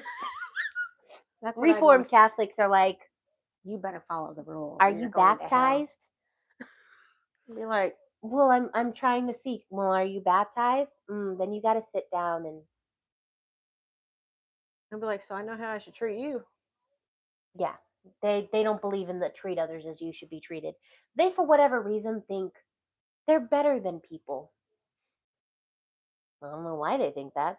If anyone should think that they're better, no. You know why? They haven't had the Catholic guilt embedded into them at a young age. They haven't had that. Mexican churches Yeah, like that. oh my gosh, there is this Mexican church I want to go to in Mexico so badly. Mhm. They took the people who were in the town who would go to church, they painted them on as angels. Oh wow. And so every angel has its own personal face, and every face is different. Oh wow. Beautiful. Oh wow. I've always wanted to They go. party. Yeah, they do party though. After church, woo, always a celebration. The church I go to, I think it's once a month. They have the Knights of Columbus. So the Knights of Columbus will literally after mass, after the first two masses of the day, everyone comes and gets pancakes. You don't have to buy the pancakes. You can just donate money. If you can donate 50 cents, you can donate 50 cents and get the pancakes and the sausage and all the eggs you want. Oh wow. As long as you donate. And then they give it to charity. I have 10 cents. With some pancakes. Sausage. And they hand make the pancakes too in the back of the kitchen. I can Catholic more and more. And it's once a month. You can always do the once a month. They have like fruit, I know, orange but see, juice. if I did something like that, I'd feel bad. So there's the guilt right there. It There's the starts guilt for early. me. There's the guilt for me of going somewhere and being like new to it. And then, oh, It's if you do this, then you can get this. It's like, sometimes I they don't want don't to just even go sometimes they don't even sometimes they don't even like ask for a donation. It's just a matter of if you can, if you can. If you can't, you don't have to. If you can, go ahead and do it. Yeah, no. I would It's feel so bad. funny to see the kids go up though with like their quarters Oh, that and they put it inside the giant thing and then they like walk down and they're like pancakes please. I love it. That's hilarious. We gotta go. Just have to see that. That'd be so freaking cute. I just want to see him go pancake. That's too cute. Oh my god, that's so cute. But Catholics do have a bunch of kids, so a lot of the times they're like, it'll add up when all those kids are putting 25 cents in. Sometimes the parents just like drop in a 10 and are like, all right, everyone, grab your food. Let's go. Hey. Sometimes people take it to go. They Well, donate, grab their pancakes but I to also go. see some churches though when they do certain things that, and I'm not trying to be disrespectful to churches. I want to say that some of them are just like the money. Yeah. I hate to say it like that. And it's like I don't feel like the church we were going to with a friend of ours. I liked it. It was a cool church. I liked the pastor and his wife. They were good people. And to me, I kind of felt like I was being judged because John and I are not married. Mm-hmm. And no, we're not married, but we've been together for 15 years. So think about it. Kansas, they do common law marriage, so you're common law married. Some states do that. Nazarene church, kind of like the same way. I did not feel like I fit in Honestly, to their dynamic or what they wanted. the Catholic Church, if you've been together with a person long enough, I feel like they don't judge you as much because they're like, they committed. We didn't sign a paper. We're committed. We're good. Because I think it was like back in the day. Fun fact about Saint Valentine: uh, Catholic marriages were banned. Mm-hmm. So Saint Valentine was like, trust me, we're not doing a Catholic marriage because I yeah. can't do the whole stand up, sit down crap. Arizona does not do common law No, marriages. They don't. I looked That's it a up. fun little fact. I think Texas is one, Kansas is another. There's a few states that do it, But I looked it up because somebody had asked me one day, and I'm like, yeah, I'm gonna look this up, see what Yeah, it is. because But I yeah, also looked it up for me and Justin. I was like, well, we've been together. We've lived you together for a little like it's while. like 6 months or something like that. If you've been together either 6 months or 6 years, that you're considered common law I married. think it's 6 years. And I'm like, Because oh, 6 months, people would be considered common law married all the time. yeah. But then so maybe it is 6 years, and I was thinking it was And I 6 months. was like, how long does it take to get common law married in the state of Arizona? And then all of a sudden I looked it up and they're like, Arizona does not have common law marriages. And They I do was like, not. well, that's fun. They don't acknowledge that. Cool. Okay. All right. All right. So let's go back. Sorry. So in the end, Ed and Lorraine published accounts of their investigation, and Ed claimed said the idea to go to the media was Jack's and Janet's idea, and he had nothing to do with it. Because remember the Arnie Johnson case? Mm-hmm. They were actively pushing it in the media. Mm-hmm. They were going and doing interviews and being like, look at what the devil did and blah, blah, blah, blah, blah. Yeah. So he's like, it wasn't me this time. I'm not pushing to go to the media. Ed and Lorraine also believed that was going to the media might get the Scranton diocese to recognize there was something happening and force them to take it seriously. Mm-hmm. Others, though, remember it a little bit differently. Yeah. Paul Kurtz, who owns and wrote a piece in the Skeptical Inquirer, said, indeed, it was apparent at the behest of the Warrens that the Smurl family first released their story to the press You can't see, Mama. about the ghostly manifestations. Mm-hmm. So some were saying it was Ed and Lorraine who had Come here. Get off of her thing. She can't wanted to see. go to the media. Yeah. So when the story ran about the haunting, it hit newspapers. There's huge interest in the hauntings. So the media is going wild. Everyone wants the latest updates. So the next day, there's follow-up articles that appeared in the papers, and they were getting quotes from Jack and Janet. And one of the things, um, where is it? Excuse me. One of the quotes that was quoted from Janet was she told Steve Corbett, "For some reason, the devil wants us. They, the demons, Mm-hmm. are making us pay for something we know nothing about. The punishment has to stop." She continued, um, like they planned to name the specific diocese to put pressure on them. She said they were a haunted family who desperately needed the power of the Catholic Church to purge the evil. So now, since Janet had named the church, now the church was being contacted by reporters, so they had to do something. So a spokesman for the Catholic Diocese of Scranton told the reporters the matter is under investigation. The church takes reports of demons seriously. However, a valid case of demonic possession is very rare. I will say also there is no possession. There is an infestation. And this is me talking. There is Okay. no possession in this case at all. Nobody ends up head turning in a 360. Peace. Nobody's soup coming Arnie out. Johnsoning, blacking out, not remembering anything. Nobody's during an exorcist at all. It's not a possession. Mm-hmm. It's an infestation. Big difference. Exactly. And you can't exorcise a home. You cannot do a major rite of exorcism on a home. All you can do is bless it, which is considered a minor rite of exorcism. Mm-hmm. Uh, so Ed would always stand by Jack and Janet during interviews, and Ed told reporters the Smurls are truly a family coming under visual attack. The ghost, devil, and demon, whatever you want to call it, it's in the home. He pointed to the 1973 Exorcist movie. He said it was the only evidence that added credibility to the Smurl family haunting. Ed Mm-hmm. Warren claimed that it was based on a true story of a boy from Mount Rainier, Washington in 1949. Ed claimed he was there, but he was in his 20s and no one paid any attention to him because he was so young. According to Ed, the family who lived in the house before the Smurls moved in, they were the ones responsible for the first of the four paranormal stages, Mm-hmm. which he called the opening. He claimed the previous occupants allowed the doors to open that allowed the phenomena to occur. He claimed that a priest needed to do an exorcism. Mm-hmm. He also said the representatives of the Diocese of Scranton were young and not knowledgeable about this type of thing. So as time went on, more articles are being written about the Smurls, and it was like front page news for a couple of weeks. Right. Can you imagine the simplicity of the time, like opening the paper and the first thing you see is about a family haunting? Compared to today, You'd be like, I knew it. you open the Knew there papers, was something wrong with that house. you open today, and you're like, oh god. Meanwhile, back then, there's a family haunting. Let me look into Yeah. the simplicity. Yeah. Like, remember, Georgia, I told you there's something wrong with that house. Exactly. By George, they found it.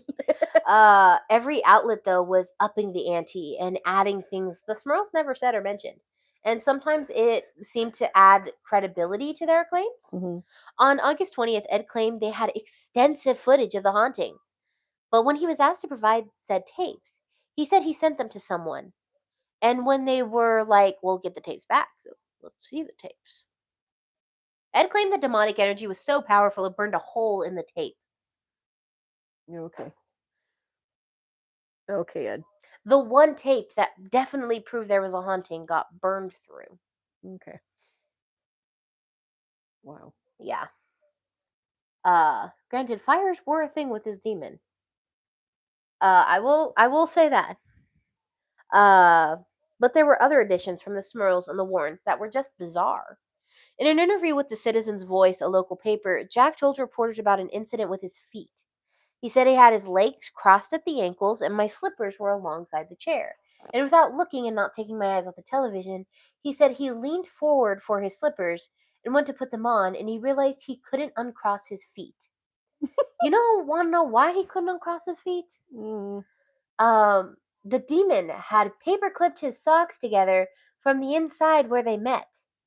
The paperclip was opened in an S form, and that Sorry. people Shouldn't laugh at who that. But who tried doing that, they couldn't do it without ripping their socks.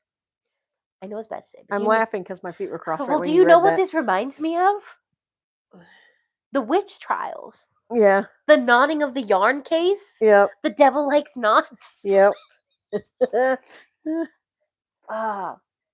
So after the calls from neighbors and citizens, the Scranton Diocese releases an official statement. And it was from Reverend Gerald Mully. And he told reporters, we don't know what it is. That's the problem. We believe what the family is telling us. It's the explanation for what they are experiencing that we are not sure of. Mm. So the Catholic Church is like, we're going to be honest. We don't know what it is. So because we don't know what it is, we don't know how to treat it. Makes sense. At least they're honest. Yeah. It's, I'd rather them be honest than exactly. So basically the church is attempt like, to we try don't know what and it is. mess it up. And church agrees to send a priest, and that was a experience with demonology and parapsychology to go out and investigate. And the priest came back with his results. They would then decide what to do. And that's when they said they said experience uh da, da, da, da. So back to the investigation. So like I said earlier, that was getting national attention, and people are interested what would go on in the Smurl house. And so people would stand outside their house, and like the crowds were larger than 100 people. Like they would stand outside the Smurl family house to like Mm. try to experience something. The crowds would get so big they had to have the police disperse the crowds. So the story was so big it caught the attention of Jason Miller, the actor who played Father Damien in The Exorcist. Now he was from Scranton, so one day he and a journalist from the Times Tribune took a tour of the Smurl house. Miller said this was not like Amityville with a big spooky house. The family was terrified from the infestation because they were worried it would lead to possession. So while they were in the living room, there was no activity. No, there in the living room there was activity in Don's room. Let's go see it. So they're all standing. Miller, the news reporter, Jack and Janet, and they're like, "There's activity in Don's room. Let's go see." And so they run to Don's The room. dramatization. Yeah, and they go to see so we can finally have witnesses. So Jack took the visitors upstairs, and there was nothing. There was nothing happening. Everything was perfectly fine. It's all for you, Yeah. Damien. Uh, as By the end of August, the Smurl haunting was a dead story. It's boring. There was no new reporting. People are losing interest. Now, Jack and Janet and Ed and Lorraine don't want to lose the audience, so they come forward with a piece of information they got from a psychic. which might explain the haunting in the home. According to Janet, two psychics who spent time in the home believe there might be a link between the spirits and a decade-old murder. There were two spirits and one demon. What happened to the third spirit? One was a friendly spirit named Abigail, and the other a man named Patrick. Oh, God. And Patrick was angry, which also sounds right for this Patrick I knew. Yeah. Oh, God. Dead dad jokes don't stop. Uh, Dun, dun, dun. the other is a demon. So the psychics told Janet that 100 years earlier, in 1898 or 1899, Patrick murdered his wife Abigail. Psychic said that he was hung or buried nearby, and he's afraid to pass on because he's afraid of punishment. Mhm. So, a fun little fact: uh, there's literally no evidence that any of these people existed, Mm. or that there was a murder or an execution that took place anywhere near the land. So, even though the story is getting boring, it's still nonstop coverage. And it was starting to take its toll on the Smurls. Jack told reporters, "It's getting a little crazy. Do you know we have people climbing trees outside the house at night trying to look in the windows? Even worse than that, people were talking, and they were criticizing the story. They were Mm. talking amongst themselves, questioning the validity of what the Smurls were claiming. We started to read things that have no truth to them at all. Some people have questioned our integrity. I don't like that because we're honest people. We never thought it would run away like this." So, as public interest in the case began to die off, critics and skeptics started growing louder. Mm-hmm. Not all of them were blaming the family. Stephen Kaplan, a director of Parapsychology Institute of New York, said it was a bit more involved than that. He said is what you have here is someone who has psychokinesis and is blowing it into a story about demons. He believed the stories, but the reasoning is where he differed. He didn't believe in demons, Mm-hmm. and for another, he was suspicious of the Warrens' involvement. He investigated Amityville himself, and he didn't think the case had anything to do with demons either. And that's why he was worrying about the Warrens' motivations going public with this case. He was scared it was going to take a similar path to Amityville. Then you had Reverend Alphonsus Trebold. He was a priest from Bonaventure University. He was invited by the Scranton Diocese to investigate the home. He was skeptical when he first started investigating. He told reporters he was looking into the matter at the request of the diocese to determine whether the manifestations are true, and not just a matter of misjudgment, hallucination, or illusion. Then there was Paul Kurtz. He was a member and spokesman for the Committee for the Scientific Investigation of Claims of Paranormal, also known as CSI COP, or as I'm going to call it, CSI Cop. That's pretty much what it is. Yeah. He claimed to see similarities between the Smurl case and other Warrens cases, and that led him to doubts. He even ordered to investigate it himself to prove it was real, and the Smurls and the Warrens just ignored him. Kurtz even spoke to Janet, was like, "We'll help you." And she kept putting him off and putting him off. She told him, "I'll get back to you," and she never did. Remember how they were complaining? They were like, "Oh, we need to get help." Yeah. Apparently, he tried contacting her before that. Oh, And wow. he was like, "Okay, we'll help you." And she's like, "We'll do it later." So she kept pushing it off. Yeah. So the CSI cop referred two investigators to the Smurl home, and the family eventually let them come in the home and investigate. Though, when the team got to the home, they were met by Ed Warren and Jack Smurl, and apparently Jack changed his mind, and the two of them refused to allow the team to go inside the home and demanded they get off the property immediately. So the team took that as a red flag. Mm. That wasn't going to stop them, so they investigated around the property, and they came to several conclusions. The fact there was no evidence inside the home was suspicious, and when Ed and Lorraine were confronted about proof, um, they had never showed it. Ed was even quoted saying the tapes that proved the haunting had been loaned to a TV company, but he couldn't remember their name, or they would be released in time, but only to the Roman Catholic Church. So what are you hiding there, Ed? Yeah. The Smurls also wouldn't release the tapes, claiming it it wants theirs, and they wouldn't let reporters um uh wouldn't release the tapes, claiming it wasn't theirs. So Mhm. basically saying it was the Wardens. And they wouldn't let reporters stay the night because they would get a deluge of requests from reporters. So they wouldn't let reporters stay the night. Yeah. At this time, the press started to wonder why the Smurls were so secretive. And now they're refusing to talk to any unsympathetic members of the press. When Janet was actually asked in an ABC interview about the whole Paul Kurtz issue, she said she had CSI Cop before, and they told her to stop watching too many late night horror movies. Janet said she had no proof of it, but they would still not let them in the home. Mhm. She was also pissed off because they wanted her to go to a psychiatrist. Paul said that was false. She said, "We have no record of receiving that call.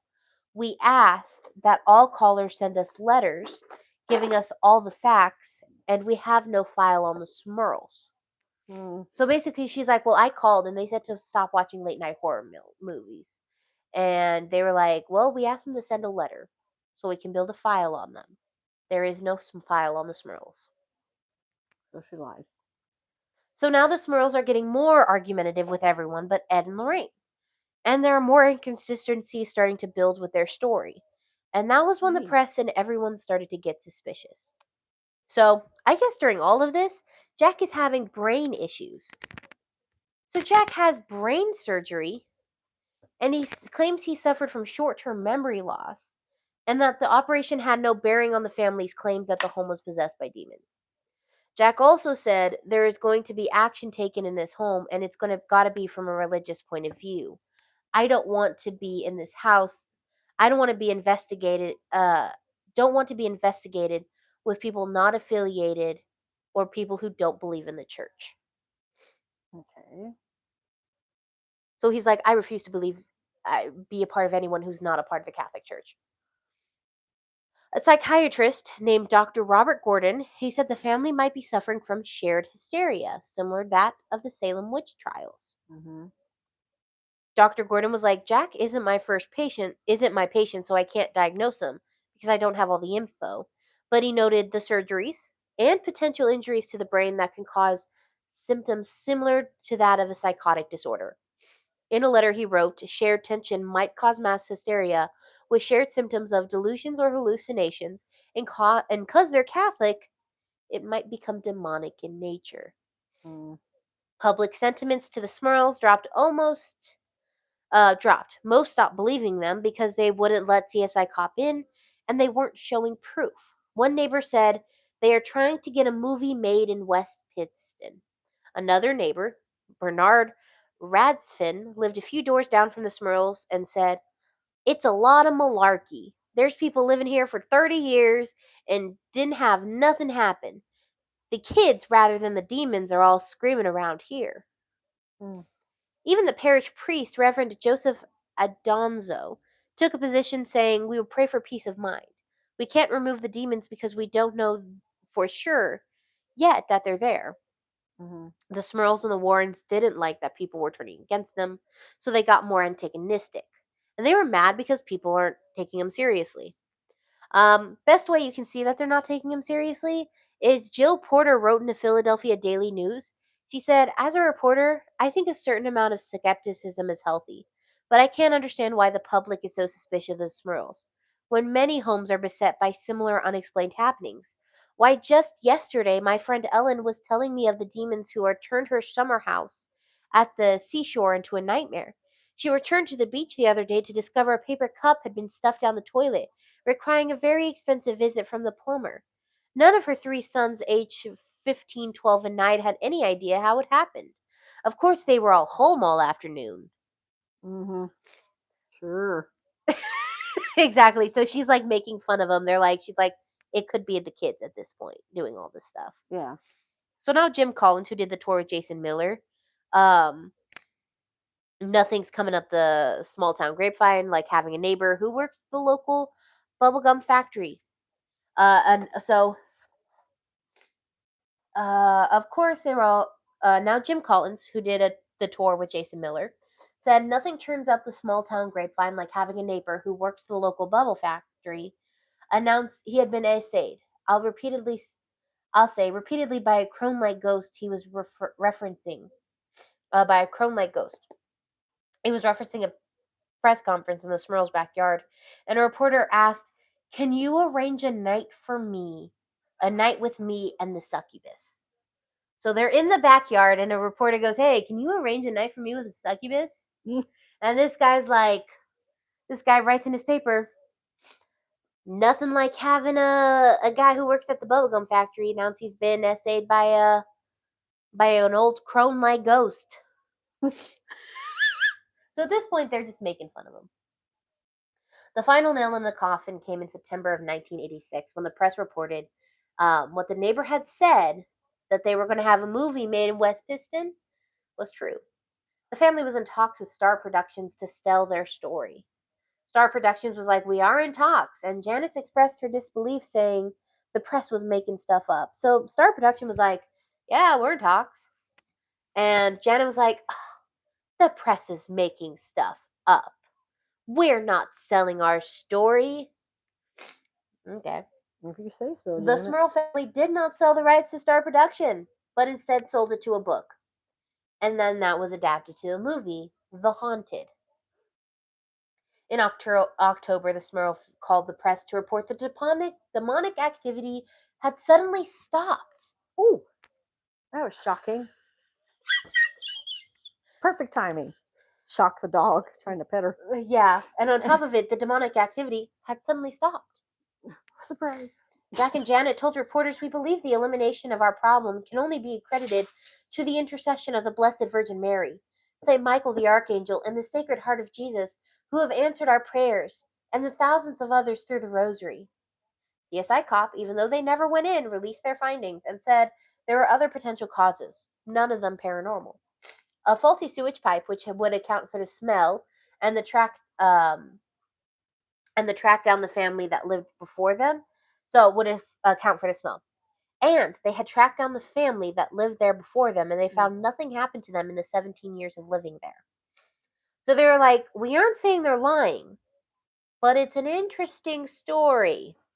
Tell us that you're lying without telling us that you're lying. So Go. that's the alleged Smurl family haunting. So I don't know what y'all believe. I'm gonna keep my mouth shut until I hear what you believe. They're crock of shit. That is fake haunting. They're full of crap. Because Now, nothing happened for 17 years from the people that lived there prior, and then all of a sudden, oh, I was essayed because something said on me, and I was sore after.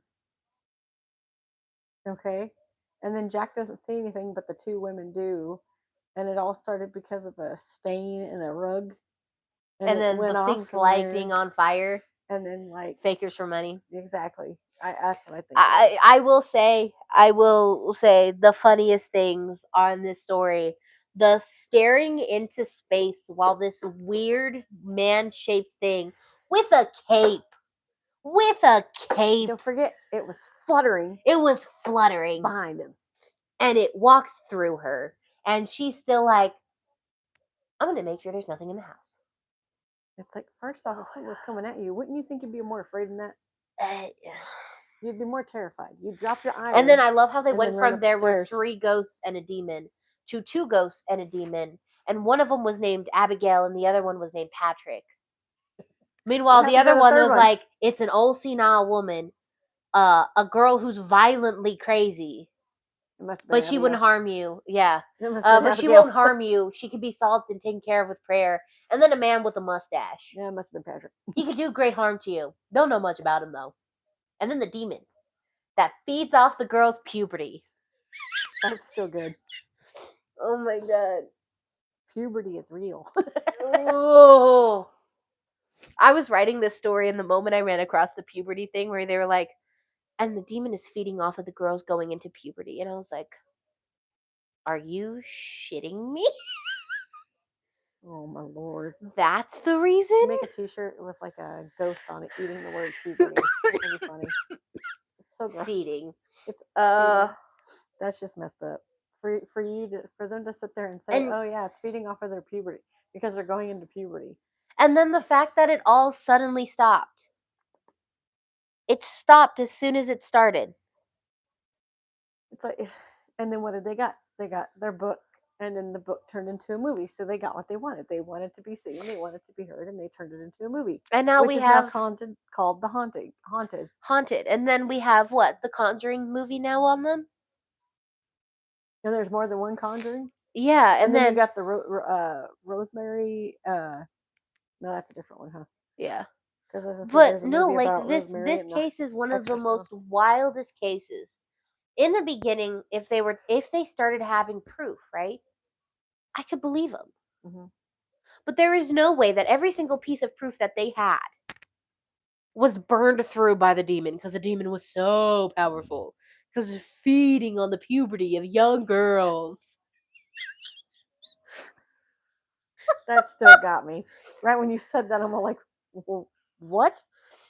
Okay, a puberty eating demon. It feeds off the puberty. Wow. It feeds off the psychic power of the adolescents. But it's specifically hungry because they're about to enter puberty. Yes. So watch out. Oh my god. That just okay. I'm a little skeptical. Now I can see where people have their doubts about And then the the fact, Warrens. yeah, the Because mass hysteria too. And we've seen, like in the Salem witch trials case, couple mass hysteria with a couple of other things, Mhm. you could have a Salem witch trials. Because what did we say was the most likely cause of the Salem witch trials? A little bit of mass hysteria, a little bit of conversion disorder, Mhm. and then a little bit of a fungus. Not enough to do a lot of damage, like make their fingers fall off, but enough to mess with their head. Cause them delusions. Yeah, shared delusions. All of that crumpled together can make the perfect thing. If they had a leaking sewage pipe far down from the property that could explain the smell, Mhm. and potentially there could be toxins in it that could cause hallucinations. Yeah. Mass hysteria coupled with that. And maybe they weren't lying. Maybe it was mass hysteria, or maybe they were lying for the money. Mhm. I'm gonna agree with Angie on that. Thank you for money. And I do say it is a little weird that they decided to go to the media. It's like, why would you go to the media? You wouldn't want the attention. You would think. Yeah.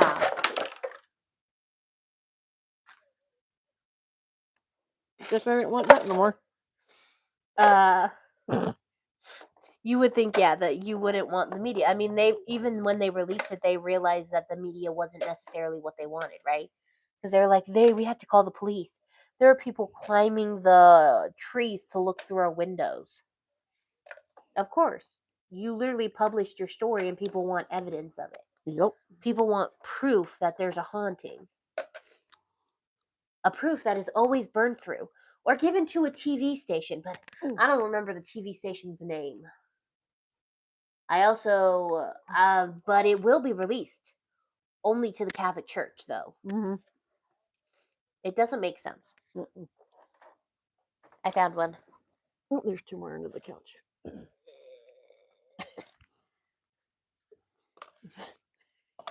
We're trying to pick up ice.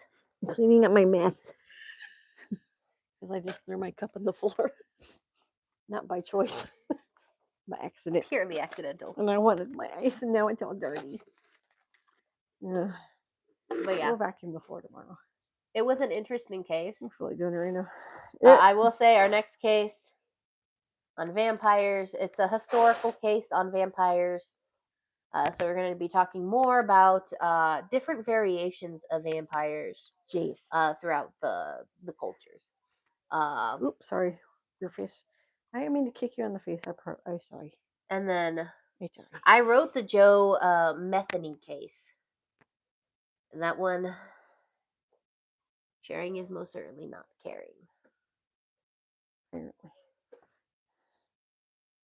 If you get it, you get it. I don't get it, so I guess I'll learn it when it's time. Let's just say there's a Criminal Minds case that is slightly based off of this man. Remind me, because I've seen almost all of them. I'm not, because you're going to know exactly. Right when you talk about it? No. Okay. Because you'll probably forget it. I usually do. Let's just say, not next week, but in 2 weeks' time, we are discussing a case where, if you remember in Criminal Minds, where there was a missing girl and they were like, where is she? And he was all like, the priest was in the room interviewing him, and he looks at him and he goes, Jesus is in you. And the killer looks at the priest and goes, just like she's in you. And it was because he had cooked her and put her in a pot of chili and gave everybody chili with her. I'm trying to think of that because I may have seen that. Yeah. He fed her to the It's been church It's been congregation. a while since It I've was seen an that early shit. season. Oh, I've watched from like season 1 to where I stopped. I forgot where. Yeah. It was It an was earlier right season. when Gideon switched places with what's his face. That was season 2. So, well, Oh, season 3. I've gone past that, but it's when the Let me see if because I know their main boss,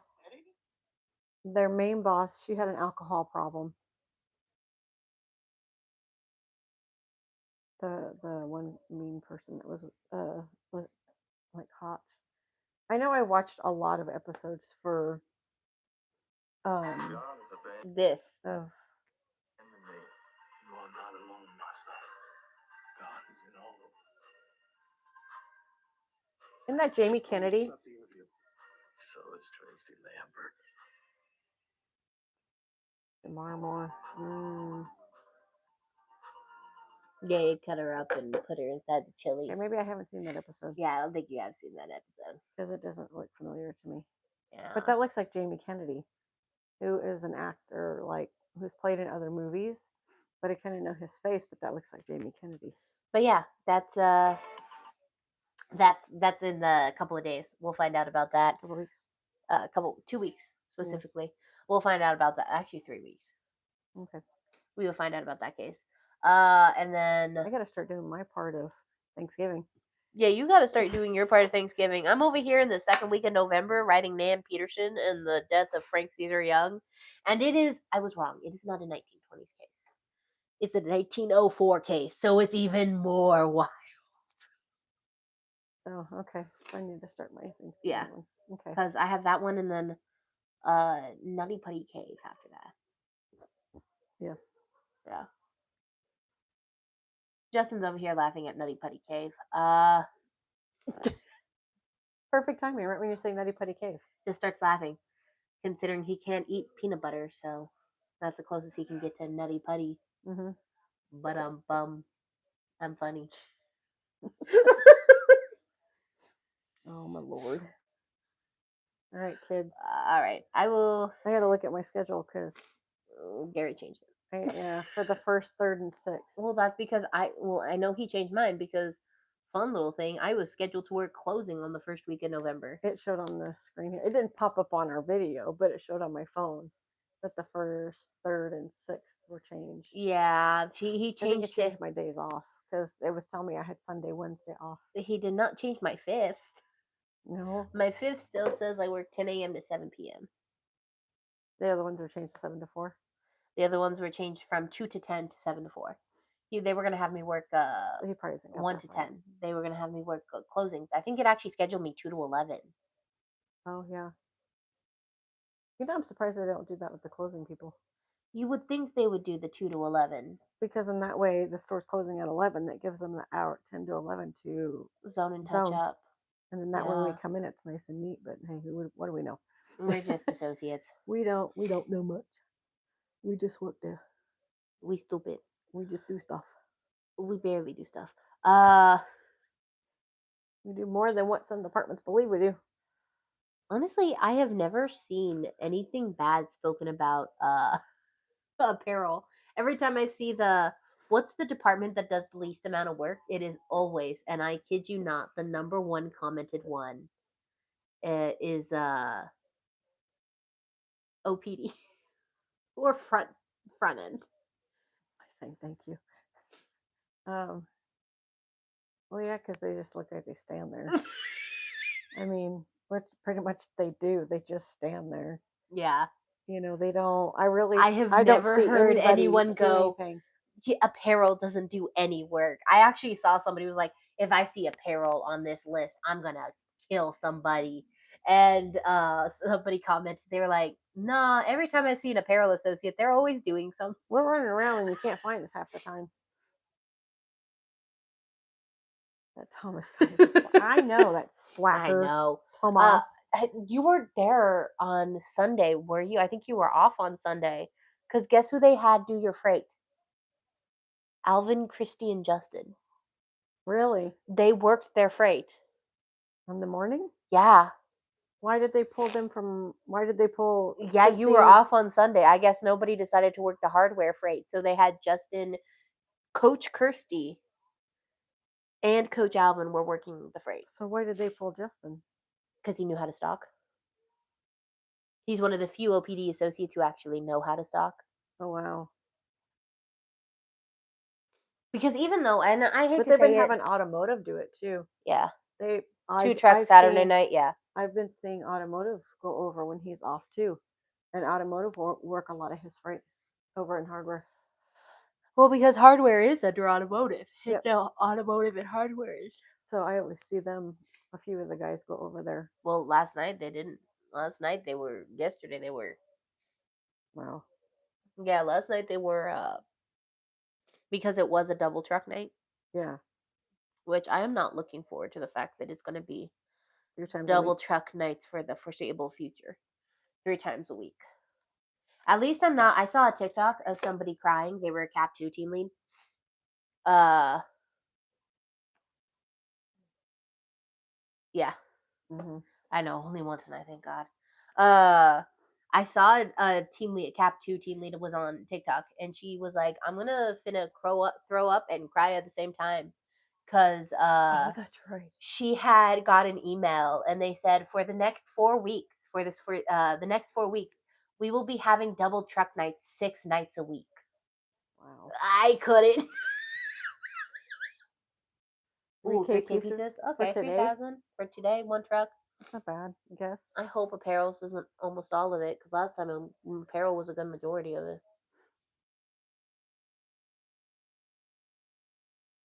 Because we just like cleared a bunch of racks. No, not only that. Our area, the back room isn't what it used to be though.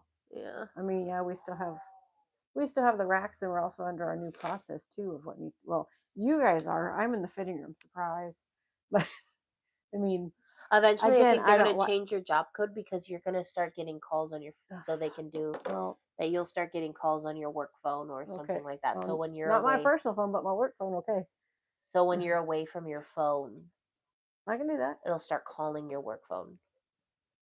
That works for me because then I can get everything done. And you can answer the phone. You just have to have it earbudded. Well, that won't And happen. if you can explain, you can tell like Sergio, or if Kirsty has a reason, you can say, "Hey, I have an earbud in," because that's what Amanda's been doing, is saying, "I have an earbud in because I'm getting calls and I can hear them better this way." Damn. Oh, wow. Oh, you get calls on your work. Okay, and you have an earbud in when that happens too for you. We're Because I supposed have earbuds. I have we're an earbud. supposed to be allowed to have headphones, but the coach said no headphones at all allowed. That's the OPD coach. Yeah, She's the only one saying it. She's the only one saying it. But if we can prove that we're taking calls, they can let us have an earbud in. They have to let us have an earbud in so we can talk and understand better. Well, because I have my work phone and my personal phone on me in the fitting room, it might go to both phones because my headphones connect to my cell phone, my personal phone. Yeah, I'd have to connect it because to it my work connects phone. to Amanda's personal phone. Personal phone. Yeah, but you're across the store though, so she can't see that. She's not going to come walk up to you. And the problem is because, well, we've already discussed it, that an associate had both earbuds in and ignored a customer. And so everyone got banned. Yeah, I don't think it's going to last long either because when she's gone, both phones in, one headphones, and they're making it obvious too. Yeah. So when it's like when she's not, when you could tell when she's not there. Oh wow, we just froze and skipped. Did you see that? No. So Xfinity is doing work in our area, so we just like froze and skipped there a minute. Oh, did you hear? If any of you guys, did you hear about the Louvre? Apparently, they stole 9 pieces of jewelry. She's probably not going to say nothing to you because you're not in her department. Yeah. Well, I'm not in her department, and she said the same thing. She sees us though. She also walks through our area more than she walks through theirs. Yeah, that's true. I think she's trying to find the Louvre. Apparently, they stole 8. Everyone was saying they stole 8. They originally stole 9. They stole a tiara. Is somebody feeling pretty? Wait, no, I gotta show you Hi. what they stole. There's nothing out there, Mama. Okay, so this were trying to find it. Oh, I would show you this, but I'll have to put a picture on Facebook. I have 3 trash bags full of things that don't fit me anymore in a box. So these are the things that were originally stolen from. Well, she has no right to say anything to you, Angela, because you don't work for Walmart. Yeah. You work for someone else, so she doesn't have a right to say anything to you. Check your benefits because some things have changed. Okay, Okay. They stole that. that's pretty. Those. Wow. Those. All of it's One sapphire sapphire earring. and emerald. Ooh, another pair of emerald. Tiara of Empress. Wow. That was what they stole, and then this one was the one. She tried to say something again. I looked at her and said, "My company said I'm allowed." That's all you have to say because she can't say anything to you because Exactly. she's not allowed to say anything to you because you initially do not work for Walmart. Like I wear, would you call this a graphic tee? Yeah. And I've never had anything said to me about my shirts because I always have it covered with the vest. But then also my shirts aren't negative. Yeah.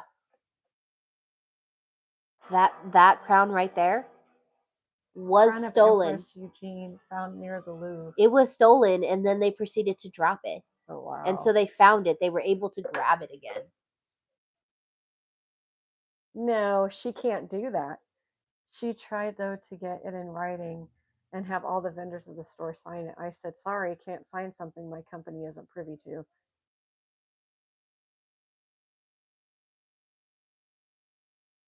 Damn. Tell one of the OPD girls who bitched about her cut off shorts. Laugh out loud. Wow. Yeah, I don't see, and she's people are wanting to get out of OPD because of that and of her. I hate to say it and put it on here, but I've had people say that they don't like being in OPD no more. Yeah. Because of that. And because can you imagine? Because I use music as a coping mechanism for my pain. Can you imagine how much faster? They can't say anything to you about your tank tops. You don't work for Walmart. They can't say anything to you about what you're wearing. They have no right. The only thing that they can do is call and complain to your company. I doubt they're going to take the time to do that. They can't lecture you for what you wear. You come in, you do your job, and you leave. The only thing I can think of the only reason I can think of that they might be able to say something is political messaging. That's the only thing I can Her think tank of. tops are blank. I know, but all I'm saying is the only thing I think Walmart can control is political messaging because political messaging can be taken in many different forms. in many different forms. But yeah, they have no right to judge what you're wearing or to tell you what you can and cannot wear, Angie. So Because Sergio again, tried, and then she said that my boss knows and is okay with them. well, he's the store manager. That's different. Kirsty's not a store No, manager. Sergio was the one who tried to lecture. Oh, on the tank tops? Oh. Yeah, he's a store manager though. I thought it was like Kirsty, like the No. OPD coach saying something. There is one person that went to HR. That's stupid. That's ridiculous. I tried. I told him my boss knows it is okay with them. Wish I knew her name. Laugh out loud. There's one person that went to HR to complain about my clothes. You know, I like the store because I like the people that I work with, but I don't like the antics, and now I don't like the way that they're just trying to find things to get people into trouble. Blonde who works in OPD wears a choker. Oh, I know who you're talking about. Yeah, we know definitely who you're talking about. Because she was the one that complained the other day about us not getting our picks. Yeah. When we're busy. And she's the one that came up and said, "Do you guys need help?" And I said, "Yes, I'd appreciate it because on Sundays we're busy." Huh. I wonder who it could be. Oh no. I have no idea. All right, kids. Okay. I work tomorrow. She does not, but they have to take me to work. So we will be shopping. Or no, actually, I think I'm driving to work and they're taking John to work. Right? Yeah, because Justin wants to sleep in. I will hint though, if you do go to Dutch Bros, I mean, before you go shopping, just tell me so I can be prepared. I know. You work at 5. I work at 7. They Yeah, they changed changed our their hours, schedules, so we so now work we're at 7 to 7 4. now. Same days off, just 7 to 4. So I don't know why we're needed after 2 o'clock. I don't either. We don't do really anything. Actually, that's a lie. We still work rolling racks, but Mm-hmm. So yeah, we're not needed at 5 a.m. nope. Tell that to Monday when Rick walks the store. Oh, I heard them Or say yesterday that they're going to have to stop whatever it is that they're working so they can zone before they all go home because they have a walk on Monday. I did hear that yesterday that what? about the floor, about apparel, Uh-huh. that the girls were being told that um one of them, I don't know if it was all of them or one of them, but about them not, they're going to continue to work and do what they're doing, but at a certain point they're going to stop so they can all be on the floor to start zoning and helping keep it clean because we do have a walk on Monday. Yeah, we have a walk on Monday, and then but I would really Today. Sometime this Yeah, week. I know Tanya's been in our store a couple of times recently, and she's been taking over for Rick. And from what I understand, Tanya's level of here's Rick's desired level, here's Tanya's desire. She's above him. Yeah, she has more of a process. She has more of like a demand for perfection. And honestly, have you been to Tangerine? Yeah, It's nice. Their apparel department is nice. that's where I went there for academy when I was team lead because Mark Rogers does the academy class. Yeah. Their store is their apparel. I will say their She's on a floor. rampage. Their floor was nice when I was there. Mm.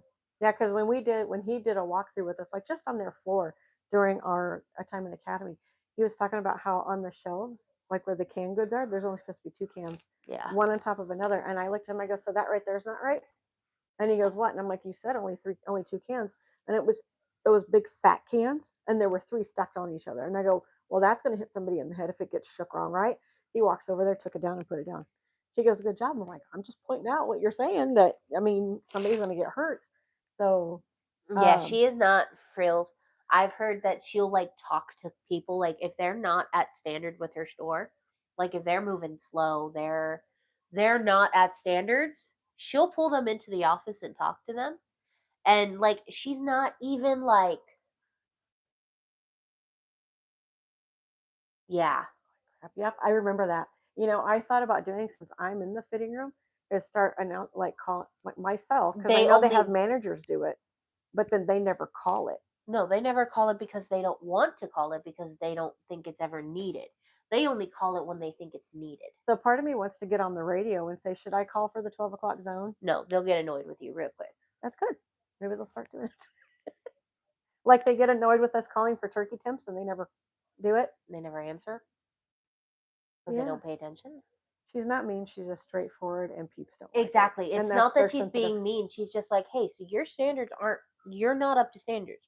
What is the issue causing you not to be up to standards? And people just sit there and cry because she's being blunt with it. She doesn't sugarcoat things. And I will say, I appreciate that about a manager who doesn't sugarcoat things, who will tell you straight up, like, bro.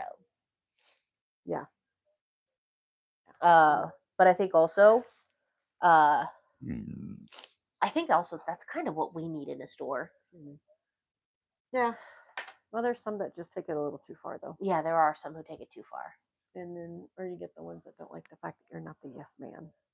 Then you're the no person. I'm a no person. I'll tell you no. Or look at you and say, not my problem. They don't like that.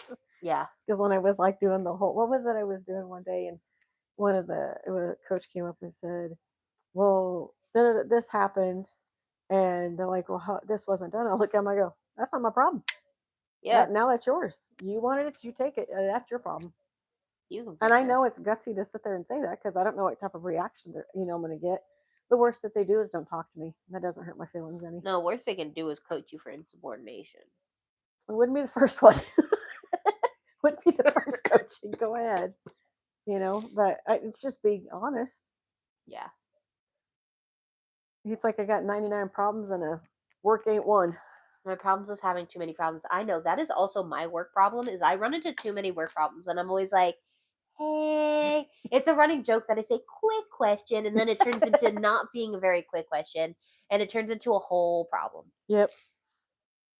So, all right. I'm gonna get off here. I'm gonna go lay down. I think we've been on here for almost 2 hours. Yeah. About that, a little over, Yeah. which is fine. I'm also going to lay down. My shoulders are killing me. That's where you were sitting. Yeah. Probably. And she's gonna see you guys tomorrow. I'm going to put some more Vicks on my chest and under my nose. So she can breathe. And yep, I'm gonna go lay down and do nothing. Go unload the trucks at closing time for photo. And I said nope and walked away. Seriously? When you were at Walmart? Or somewhere else when that happened? Nope. I too would also say no if they told me that I had to unload a truck. And it's like at closing time. It's like, no, it's closing time. It's time for me to go home. I'm going home right now. I'm not an overnight associate. Yeah, exactly. Unless they were like, hey, you want to be an overnight associate for apparel and work freight all night? Yes, please. Dude, we had fun doing that the last time. Oh my god. That we was a had blast. so much fun doing overnights. That was good. There was no customers. It was at Walmart. Damn.